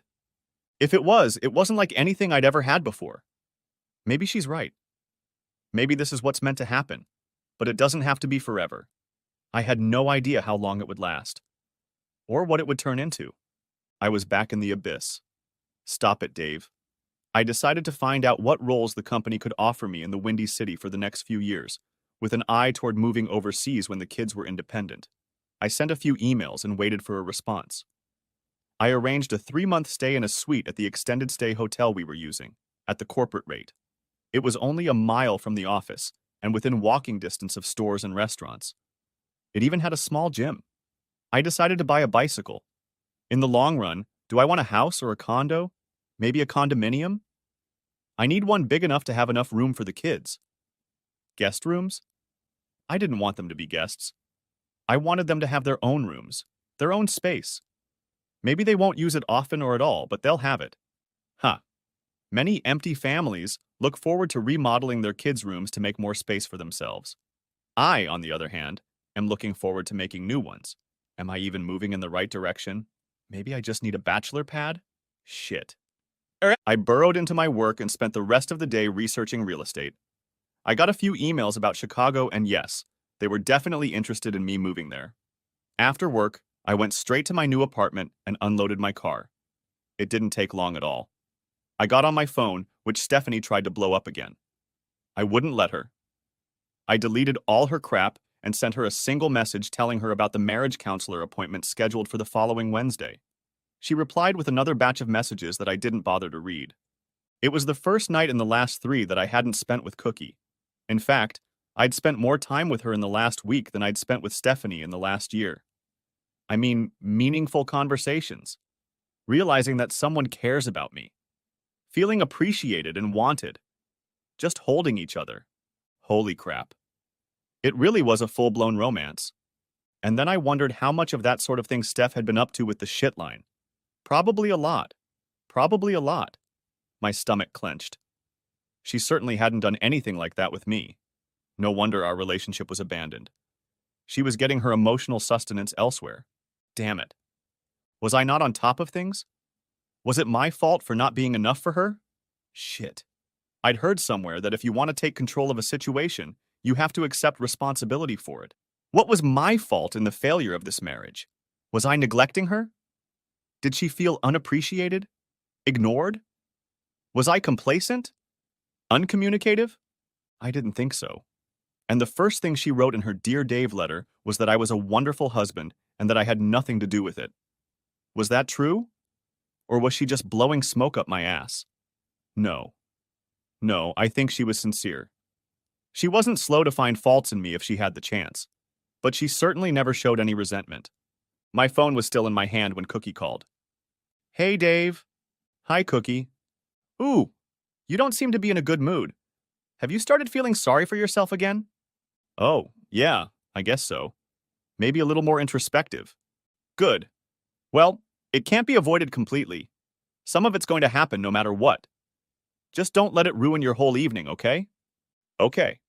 Listen, I wanted to check in on you and let you know that I'm working at the club tonight. I'm dancing Thursdays and Fridays this semester. That works best with my schedule. Didn't you get up early today? Yes, it's a long day, but I have a 5-hour break in the afternoon, and I always manage to take a nap. I just wanted to let you know that I won't be able to meet you until Saturday. Oh, and if you want to come to the club, I highly recommend against it. You may think you can handle it, but trust me, watching me work will be awkward and weird. I don't want to put you through that. Okay. Yeah, I guess I understand. I thought you weren't in the club anymore. Why did you think that? Jessica said her friends went looking for you. Oh, yeah. Jerome knows to tell the college kids I'm not there. I have 4 places in town that I move back and forth to, so they don't get mixed up under my feet, and I always use different names. I do get recognized from time to time, but it's less often than you'd think. College guys don't usually have a lot of money to spend on strip clubs. I guess that's true. I wasn't so lucky when I was in college. Maybe you just lacked confidence. Trust me, you're a godsend. Thanks. Hi. I was wondering, when you dance, do you always pick a name that starts with an S? As a matter of fact, yes. Why? Just wondering. The guy in the private room booth called you C. Jerry's known me a long time. He said I was lucky enough to be one of your special cases. I mean, he meant it sucks, but I'm in good hands. He's nice. Is he one of your special cases too? No. He's married to a great guy, Daniel. They've been together for almost 20 years. Huh? I wouldn't have guessed that. What, he's gay? He just doesn't look manly.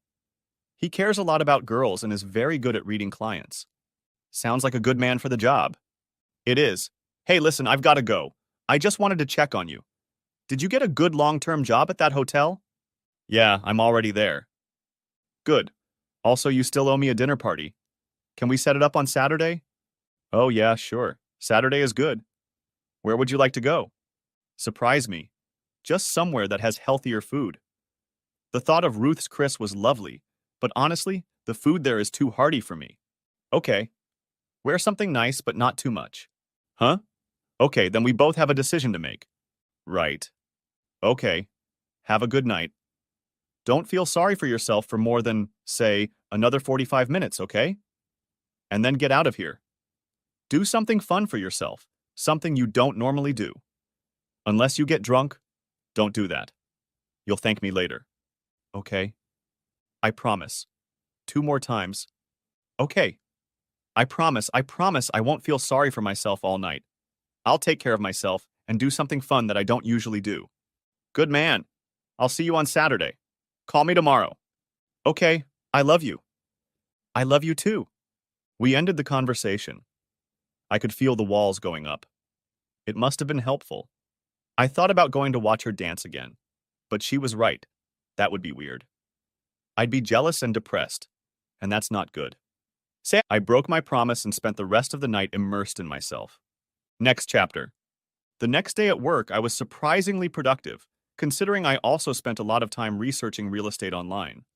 I'd decided to buy a condo, and I had several options to consider, though none of them seemed realistic. Geez. Was I really going to move? Surely that would be better for me professionally.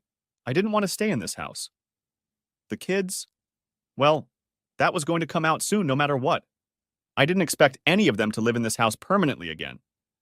It wasn't the house anymore. It was that house, and it had already been finalized.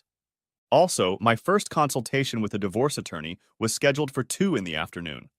I made sure to gather all the necessary paperwork they asked for and showed up on time. As I walked into the room, my heart ached, even though I was determined to see the case through. My attorney was a woman named Alicia Swanson.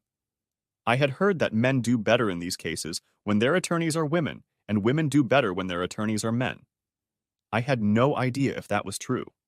I showed her my financial statements and the letter Stephanie had written. Wow, this is really bad, she said. You do realize this is a no-fault state. Technically, it doesn't matter what she did or why the marriage is falling apart. But it's still not good for her. It was foolish of her to leave such things in writing. It would help to get a favorable outcome to the case. What are we trying to accomplish? I just want it done. A fair division. We'll sell the house. There's tons of equity in it that can be multiplied. The kids are 19. Custody and child support aren't a problem, right? Right, but you're still paying their tuition, at least your share, and you're a co-borrower on their loans. Divorce doesn't change anything. Any help you want to give them to improve their quality of life can go directly to them or to a trust they can access. It doesn't have to go through Stephanie. She furrowed her brow. I don't want to... Well, it doesn't have to change anything. But they're your children, aren't they? Have you had them DNA tested? It had crossed my mind. Steph said she wouldn't do it to me, and I gave her a rather snide reply when she said that. I didn't do any DNA tests, but even if I did, they're still my kids no matter what. I love them more than anything in the world. I've been their father their whole lives, and anything beyond that is not their fault and will not affect our relationship. That's the right attitude. Good. Let's just keep that option in case things get ugly. I understand that you don't want things to get violent, and for your sake, I hope things work out. However, I am your advocate, and I want to be prepared for anything. Even just doing the test will look like a fat screw you to your ex. I'm not going to lie, I'm hurt. My life was ruined. I'm still mad as hell. She thoroughly deserved that screw you. But I want to appear polite and reasonable, at least at first, at least on paper. And I want to keep the alimony to a minimum. I see. Well, given the difference in income and the length of your marriage, alimony is pretty much a given. The only thing that could completely negate them is if she marries someone else. The letter she wrote can help lower the alimony with an equal husband's statement. We can also lower it if we can prove that her new boyfriend is a means of support for her. Are they living together? As far as I can tell, she lives with him. Just living. I don't think she's moved in, and I can't prove anything. Let's see if we can find out. Maybe we should hire a private investigator. I know a few we could work with. I mean, the affair is out in the open now. Aren't these guys expensive? Wouldn't that save so much alimony? She shrugged. It's a compromise. If you wanted to enforce a prenup or sue for alienation of affection or something, then yeah, definitely. But for the sake of a possible partial reduction in alimony? Not really.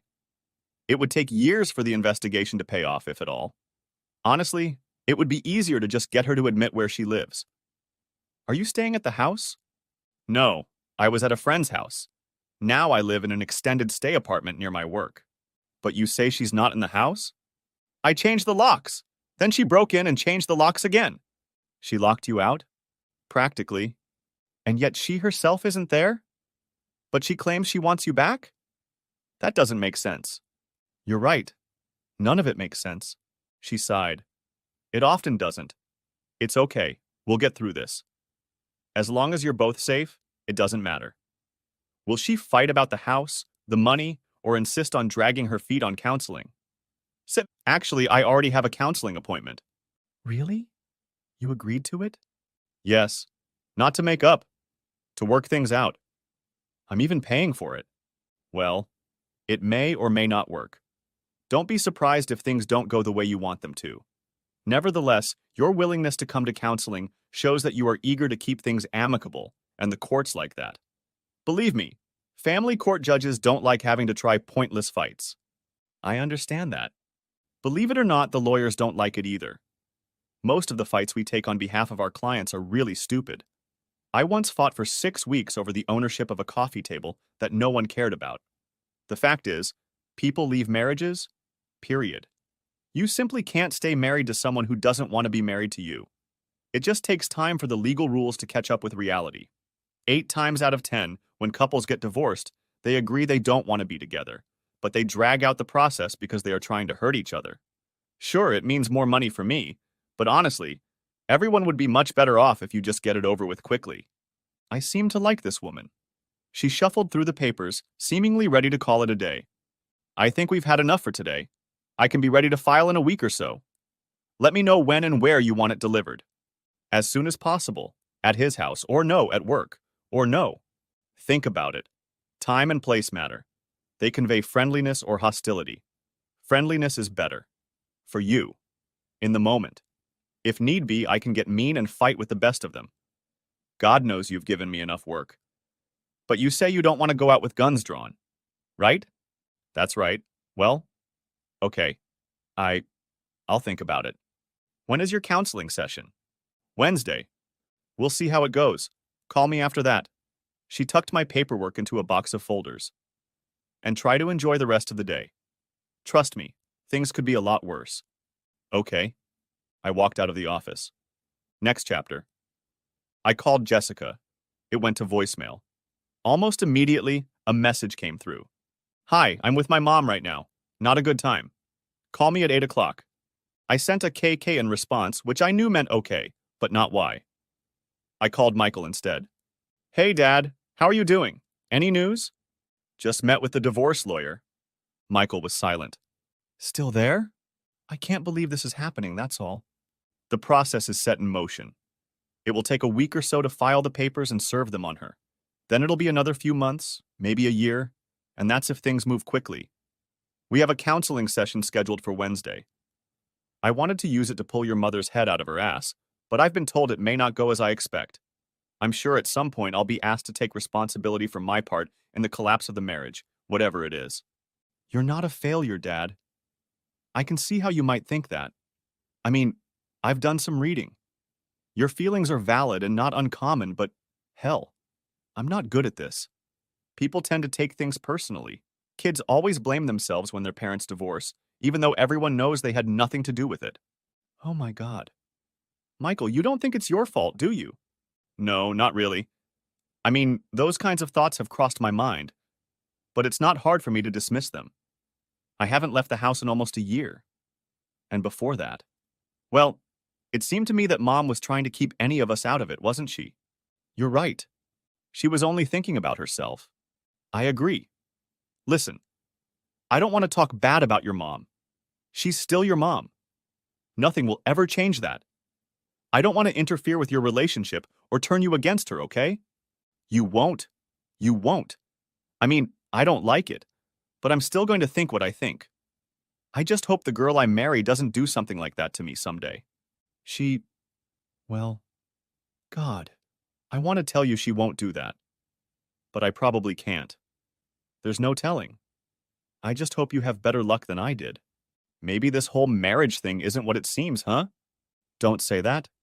Like I said, I've done a little reading. Generation Z isn't marrying and having kids at the same rate as previous generations. Millennials were slower than Generation X, and you guys were slower than boomers too. Young people seem to be rethinking all of this. Maybe there's a reason for that. Maybe there is. You know what? What? I'm really glad I have such smart kids. Glad to help. Hold on. He must have been fiddling with his phone. Jessica's calling me. She's with her mother. You'd better pick up. I'll call you back. Bye. Love you, Daddy. Next chapter. 45 minutes passed. Dad? Hi, Michael. So Jessica was in a bit of a state of confusion. Mostly she was just crying. Shit. Is she okay? I'm going to call her. No, I'll go to her. I'm here, Daddy, she said. Michael paged you. Oh, hi, honey. I'm all right. I'm better. What happened to your mom? Oh, God, it was awful. She kept trying to convince me that Mr. Davenport should be part of our family. She wanted me to accept him as, like a stepfather or something, that he should be her second husband. She what?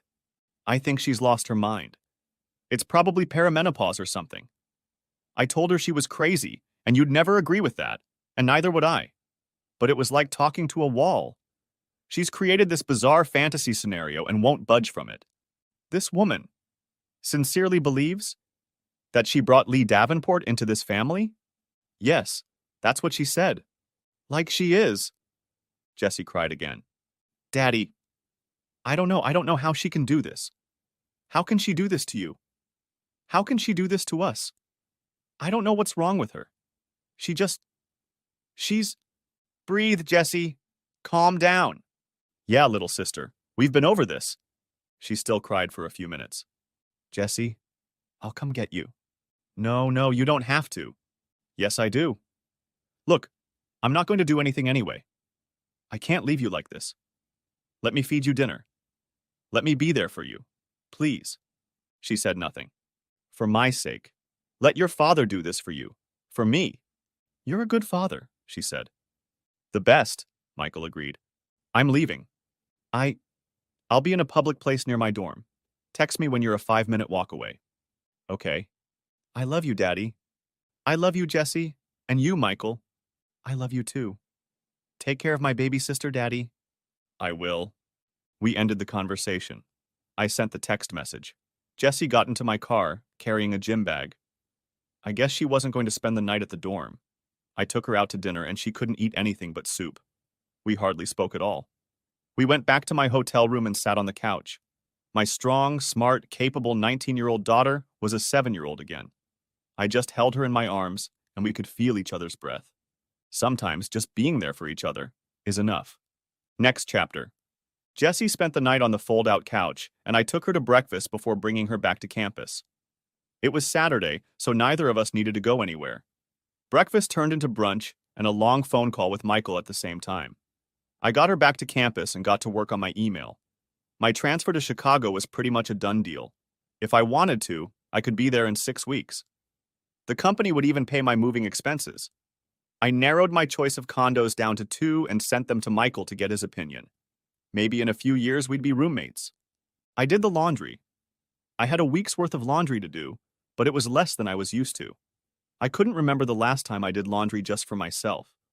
I always did it with Stephanie and the kids. While all this was going on, I sent Cookie a text confirming our date at a tapas restaurant neither of us had ever been to before. Stephanie continued to leave me messages, which I ignored. After what she had done to Jessica, I had no desire to participate in her delusions. I met Cookie at a tapas restaurant. If you haven't tried it yet, they bring you small portions of different dishes that you share amongst yourselves. Order enough and you'll be full. I figured there would be enough healthier options to satisfy Cookie. She was thrilled with the idea. So, how's the extended stay treating you? She kissed my cheek as we sat down. It's okay. It's not too crowded. Yeah, sorry. You're always welcome in my house, Dave, but you can tell there's really only room for me here in the long run. Yes, and at least I won't kill myself slipping into your shower. You really should get one of those non-slip mats. I have one. It's rolled up in an umbrella stand between the wall and the corner of the tub behind the hot water faucet. Really?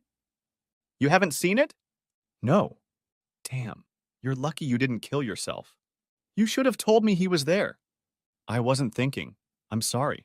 I always shower at the gym or at the club. I only use this tub to lounge around in. It's great for that. It's very relaxing. Huh? You know, that actually did cross my mind. What we're missing. A shower mat. Stephanie's novel. God, the world must be full of stuff we don't even realize is out there, but threatens us around every corner. My mood darkened, but Cookie, as usual, saw right through me.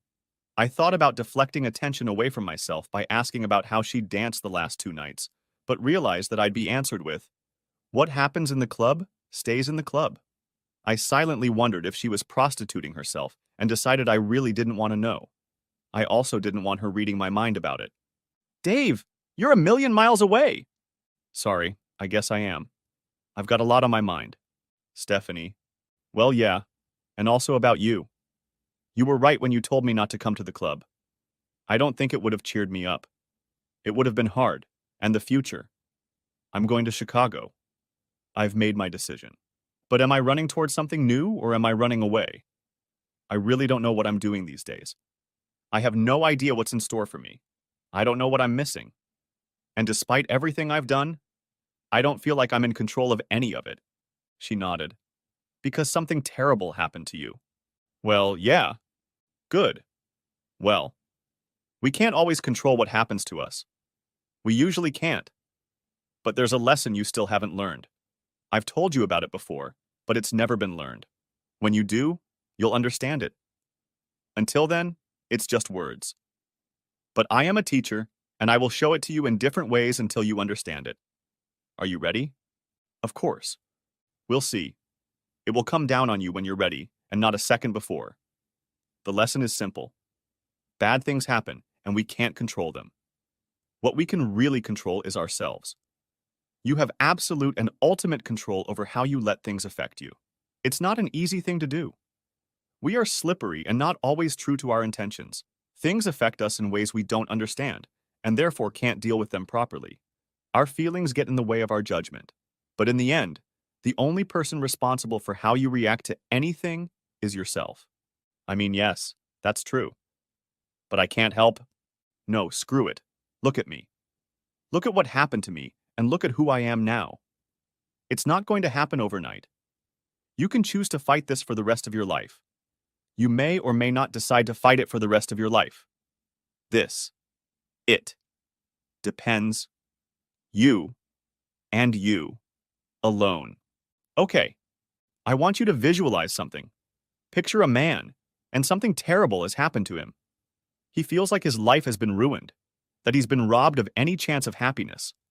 Not much of an imagination, is it? He's not you. His name was William Ernest Henley. He lived in the late 19th century, and he was stricken with illness. He lost a leg and spent most of his life in great physical pain. Here is what he told me about what happened to him. Out of the night that covers me, black as a pit, from pole to pole, I thank all the gods for my invincible soul. Under the blows of circumstance, I did not flinch or cry out. Under the blows of chance, my head is bloody, but not broken. Beyond this place of anger and tears, only the horror of the shadow looms. And yet the threat of the years finds me, and will find me without fear. No matter how strict the gate, no matter the scroll of punishment, I am the master of my fate. I am the captain of my soul. The title of the poem is Invictus, which means invincible. He is defeated, he is bruised and battered. From the outside, it looks like he's destroyed, but he's not. He is willing to do more, as long as it doesn't kill him. But even in death, he will not be defeated. He will not be defeated.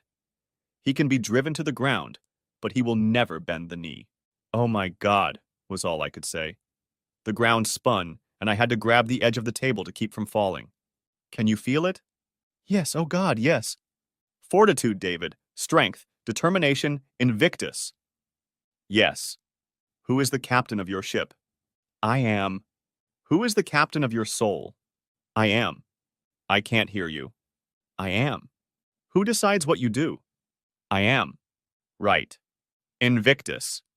Damn, Skippy. So there you go. You've been dealt a heavy hand. Could have been better, could have been worse. Doesn't matter. You decide how things are going to be. You decide because they are yours. Speak the truth about yourself. Be honest about it. Make decisions for yourself because you are the one making them. Be real about it. You're not selling a product to anyone, much less yourself. That's the way to live. I hadn't drunk anything, but I felt drunk. It doesn't have to happen overnight. It almost can't happen. I just have to keep going. One day at a time, like they say in the 12 steps. It's just, I don't expect you to just brush it off, David. I just expect you to keep going. Because you have decided to keep going. That's how you stay undefeated, no matter what happens. Like when Worf was captured by the Dominion and kept fighting in the arena with Jem'Hadar. DS9. Very good. I'm glad to be in the company of another dedicated nerd. I told you my head was full of this nonsense. Your head and your heart. They're full of the best things in the world, Dave. I spent the rest of dinner in a much better mood, and at the end, Cookie said, "Come with me." We were in the touristy part of town, near the arena and convention center. There was a small jewelry store, barely bigger than a kiosk, and she pulled me inside. Was she expecting a gift? What's your ring size, Dave? On your right hand, not your left. I don't know. Never mind. Here, they'll size you up. So they did. The old man had a stack of different sized rings on a large loop, and he took my measurement while Cookie looked through the case. This one, she said, picking out a manly piece of titanium alloy. Not gold. Is that an engagement ring? You're doing the lettering, aren't you? While we wait. The guy answered in the affirmative. Good. Here's what I want. On the inside of the ribbon. 3 words. Spread them evenly across the inside, not all together. Like here and here and here and here, she said, pointing. She took out a piece of notepaper and wrote 3 words that I couldn't see. What are you talking about, Cookie? It's a present. From me to you. I can't let you do that. You don't have to let me. I'm making it. You don't have to wear it. Throw it in the river if you want, but I'll do it. But you said... What did I say? You said it's not a relationship. It's not... Oh. No, you misunderstood. It's from me to you, but the ring isn't about me. It's not about us. It's about you. It's supposed to be a reminder. A reminder of what? You'll see. She slipped the ring on my finger when the guy finished the job and paid with a credit card. It fit perfectly and looked good on me. Cookie has great taste. I felt weird, though. I had worn a ring on my left hand for 20 years, but never wore anything on my right hand, and now everything had changed. I was truly in the looking glass. I took it off and read the inscription. Fortitudo, Integritas, Invictus, Strength, Integrity, Unconquered, she said.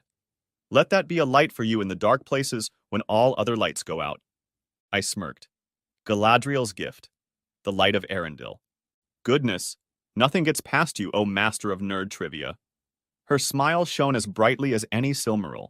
When it gets dark, when you feel broken or hopeless or alone, touch the ring and remember. Hopefully you won't have to fight Shelob. I doubt it will come to that. I'm going to Chicago, not Mordor. I kissed the ring and then kissed her cheek. Thank you, Cookie. I'll treasure it forever. I'll wear it and do what you said, but I'll also think of you and everything you've done for me. Wow, don't get all snotty on me here. This isn't goodbye. I'm leaving. And you're coming back. And I'll be there. Sure, it won't be regular, but I promised you a long drive, and I'm going to fulfill it. Okay. Thank you. It's part of your journey, Padawan. Speaking of traveling, I've packed a bag. Allow me to follow you to your new abode. Next chapter. Well, it was one hell of a night. Cookie and I made good use of each other, and she lounged in the shower stall. We didn't spend the afternoon together until after a quick breakfast. She had a mountain of final papers, and we both had work to do the next day. Michael was shocked that I had offered to live with him, or rather, move in with me when he moved to Chicago in a few years, but seemed excited about the idea. He couldn't wait to get his own place, but the Windy City isn't cheap, and he'd probably need a roommate anyway. A roommate who pays all the bills, is happy to have you around, and promises to keep his nose out of your business is the best option. He didn't want to make a commitment, but said he liked one of the apartments better than the other. Monday went without incident. Tuesday also passed without incident. The highlight of the day was visiting another sushi place with Cookie, her treat. She was thrilled to see me wearing my ring. I didn't take it off. I saw it as a new commitment to myself.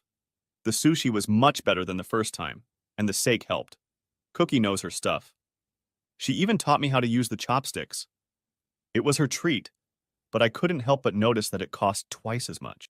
We managed not to talk about my meeting with Steph the next day, but I kept touching the ring anyway. Next chapter. Wednesday afternoon. Big day. I showed up at the counselor's office exactly as scheduled. I didn't want to show up late and look cranky. I also didn't want to show up early and let Steph ambush me. I decided that Gandalf's attitude of punctuality would be appropriate. I arrived a little early, parked the car where she was unlikely to be seen, and walked through the door with 1 minute to go. She wasn't there. I wandered around the reception area with a lost look. I sat down with a cup of awful coffee from the Keurig coffee machine and waited. After 10 minutes, I decided enough was enough. There was no one at the front desk, and I stomped around until I found someone to ask. A girl was reading something on her tablet. Hi, I'm supposed to meet Jordan Koenig. He's in session right now. He won't be available until an hour from now. I'm part of a couple he's supposed to be in session with. This is our first meeting. My name is David Jameson. You? The girl furrowed her eyebrows. Let me take a look at the calendar. Employees usually make their own appointments. She walked over to the simple reception desk and tapped the screen. Jameson. Right. They're in room 4. She frowned. I thought you'd be here by now. Why would... Never mind. Thanks. I found room 4 and knocked. After a moment, the door was opened by a young man. I'm sorry, but we're in session and can't be disturbed. Cheney should have warned you. I'm David Jameson. You're... Who's... Then... His eyes opened a little wider. I think you'd better come in. In the room sat Stephanie and her bloody boyfriend, Lee Davenport. Great! You're here! Stephanie cheered me on. It's rude of you to be so late, but now we can really get started. Stephanie, what the hell is he doing here? No, wait, let me guess. You came here together. You let Jordan and... Cheney? I looked at the counselor, who nodded. You let them think he was your husband. I waited about 10 or 12 minutes. Well, that's what we're here to talk about, isn't it? I clenched my right fist. My knuckles must have turned white. I relaxed and slipped my thumb between my fingers to touch the ring. A gift from Galadriel. Strength. Integrity. Invictus. Get a grip, Dave. Don't let the bastards win. God, I was about to fight Shelob. Before I could speak, Jordan decided to take matters into his own hands. Mrs. Jameson, is this your husband? And this is your lover? Is that correct? Bringing him to this session was highly inappropriate. He is not a party to your marriage, just the two of you. Lee Davenport was completely still, as if he was afraid to move or speak. He looked like a small lizard trying not to be eaten by a cat. We're soulmates, Stephanie said. I thought this was the opportunity we all needed so we could sit down and talk like adults and work things out. Without David throwing another tantrum. Jordan looked at me. I decided that the less I said, the more I won. David isn't throwing a tantrum, Stephanie. He seems to be. Very well in control of himself. And to be honest, I'm sure he considers this man's presence here a provocation of sorts. Worthy of a response, I clarified. And what would your response be? Okay, yes, this man is a therapist. What's the old joke? How many therapists does it take to change a light bulb? How many do you think it should take? That's a terrible joke. Anyway, I had the floor. My reaction. Well, I can't think of a better demonstration of the state of my failed marriage. My spurned wife is clearly out of her mind if she thinks I'm going to be part of her shit show. I headed for the door. I'll pay for this session, but not for the next one. And I'm not coming back. Please, the three of you should use this time to try to explain to Stephanie how screwed up she is. See, he's being so immature. A reasonable adult would have at least stayed and talked about it. She looked strangely triumphant. Stephanie, I really hope an epiphany comes upon you one day. Expect to be served by the end of the week. I'm done with you. I left. It turned out those were the last words I would say to her in person more than 6 years later. Next chapter. Alicia Swanson was true to her word and worked quickly. She even managed to get a restraining order against Stephanie after her little prank in the counselor's office. Stephanie got the papers at Lee Davenport's house 51 hours after I left them. She'd created obstacles, of course. But I didn't need to live in that house. My relationship with Michael and Jessica was secure. Hell, I moved to Chicago and was able to get distracted by work and settle into a new city. I didn't have to get married again. I could wait as long as it took. Even if the divorce dragged on forever, I was already done being married to this woman. In the meantime, I wasn't going to live like I had before. Stephanie didn't want to sell the house. That was okay. She didn't live in it, and neither did I. It was 75% paid for, and there was a lot of equity in it. So I kept paying the mortgage. It was no big deal. She would have gotten custody of the kids if she could, but it was a moot point since they were already adults. Besides, they thought she was crazy. They pulled 23andMe genetic testing kits off the drugstore shelves and gave one to me just to get the screw you message to Stephanie. She wanted to fight. I didn't react or respond. In the end, Alicia was right. The cold, hard truth is that you can't stay married to someone who doesn't want to be married to you, especially if they are willing to go to great lengths to get out of it. This process took 21 months. Steph married Lee Davenport, barely had time for the ink to dry on our divorce papers, which saved me a ton in alimony. That marriage lasted about 10 months. It seems that the illicit relationship was a big part of the dynamic of their relationship. Once he became her permanent husband, things fell apart. He found another position in another neighborhood, and after another year, he moved out of state. She remarried, stuck with him for a while, then he cheated and left her. After that, she got together with another woman and immediately moved in with her. What's the old joke? What does a lesbian bring on a second date? Answer: a truck. I know, it's another terrible joke. It's not funny at all. Anyway, this relationship quickly turned into the stereotypical lesbian bed death. She now regularly cheats on her partner with other men and calls herself polyamorous, though I dare say most of her playmates don't see it that way. Moving to Chicago allowed me to move up a few more rungs on the corporate ladder, and now I'm seriously considering retirement. Michael moved in with me after he got his degree. This went on for almost 2 years until he found a girl he liked and decided to move in with her. I'm sure she was much better company. They got married, and I'm expecting a grandchild soon. Jessica doesn't seem to be in a long-term relationship. She is traveling the world, moonlighting here and there, visiting her friends from high school and college, and making new and varied acquaintances. I assume she'll settle down sooner or later, but she's in no hurry. Maybe she's right and marriage isn't what it could be. I never got married. I haven't yet. I still get too much attention from divorced women my age, and I don't want to be in that position again. Besides, I have major trust issues, I admit that. But at least I have my reasons, and I know it's not just me. Verdi was right. La Donna est mobile. I still wear the ring Cookie gave me every day, and I touch it often to strengthen it. I still have a relationship with Cookie, although we never went further than I have already described. She comes to Chi-Town for spring or fall break from time to time, as promised, and I take a long weekend and visit her at her house. Sebastian is no longer scary around me, though it took him a few years to get there. Oh, and she included me in her next book. The book, Dr. Heartbreaker, explores the communities and support networks that spring up around those who have recently divorced. I was one of her success stories. Next chapter. On one of her visits, we were walking around Centennial after a day of touring. There is a lot to see there. We visited the Field Museum and had dinner at Lou Malnati's, which she really enjoyed despite her complaints about too much cheese. By the way, I figured it out, I said without looking at her. What did you figure out? Your tattoo.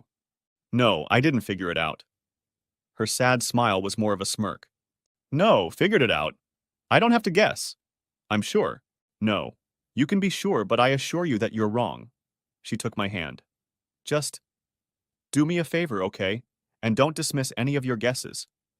I know we've been through a lot together, and we've become very close.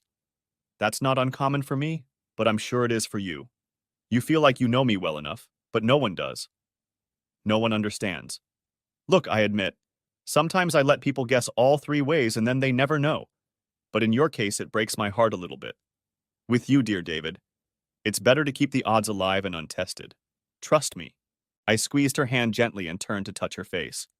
The reason no one has ever gotten it right, I said, is that everyone thinks it means three different things. That's not correct. It's the same thing, repeated 3 times. To seal it, like a ritual or a talisman. Her eyes widened. She dropped my hand and staggered back half a step. What? How could you? She closed her eyes, shook her head, and shuddered. No way. I pulled her to me and put my right hand between her shoulder blades, right where the tattoo was. I pressed my lips to her ear, whispering, quietly humming a timeless melody full of promise, joy, and pure magic. S is cookie. That's good enough for me. As I hummed, I traced the letter C with my finger along one of the 3 curved lines that made up the knot of the triquetra. She sighed. C is cookie. That's enough for me. The second curved line was the letter C inverted 120 degrees. C is cookie. That's enough for me. The third letter C, lying on the front, joined the ends of the first 2, completing the knot. Oh, cookie, cookie, cookie, cookie, cookie, cookie. Cookie starts with C. I drew a circle around the drawing, just as she did, making sure to run my finger over each of the 3 leaves each time I chanted the word cookie. She trembled in my hands. I leaned back and looked into her eyes.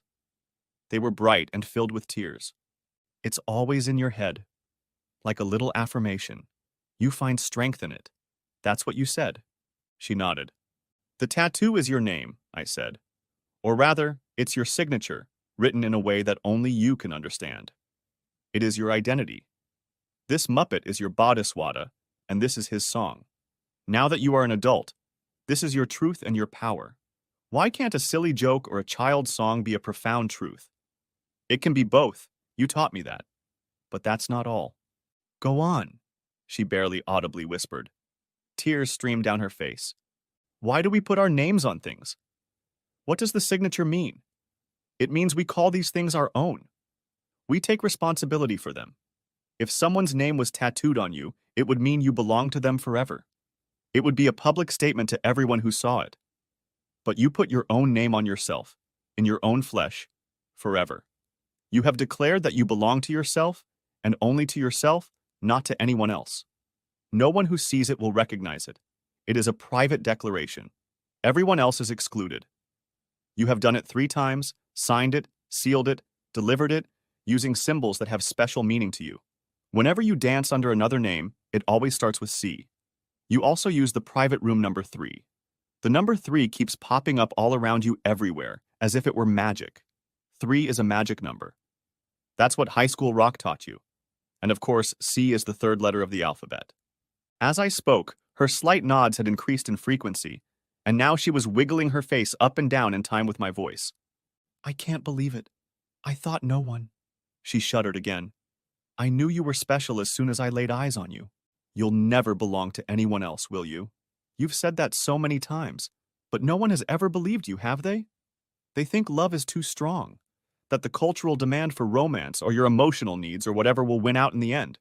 But in the meantime, you're just being stubborn, denying a part of yourself. I honor a part of myself, she said. You're right. No one understands that. They think I've succumbed to my trauma. That's how it started, of course. It's impossible to overcome what I've been through. There is no one else for me. There never has been. And there never will be. She looked at me as if she was looking through me. That's not just a negative. It's an affirmation. I belong to myself. Ultimately, every person belongs to themselves. We are in denial when we believe otherwise.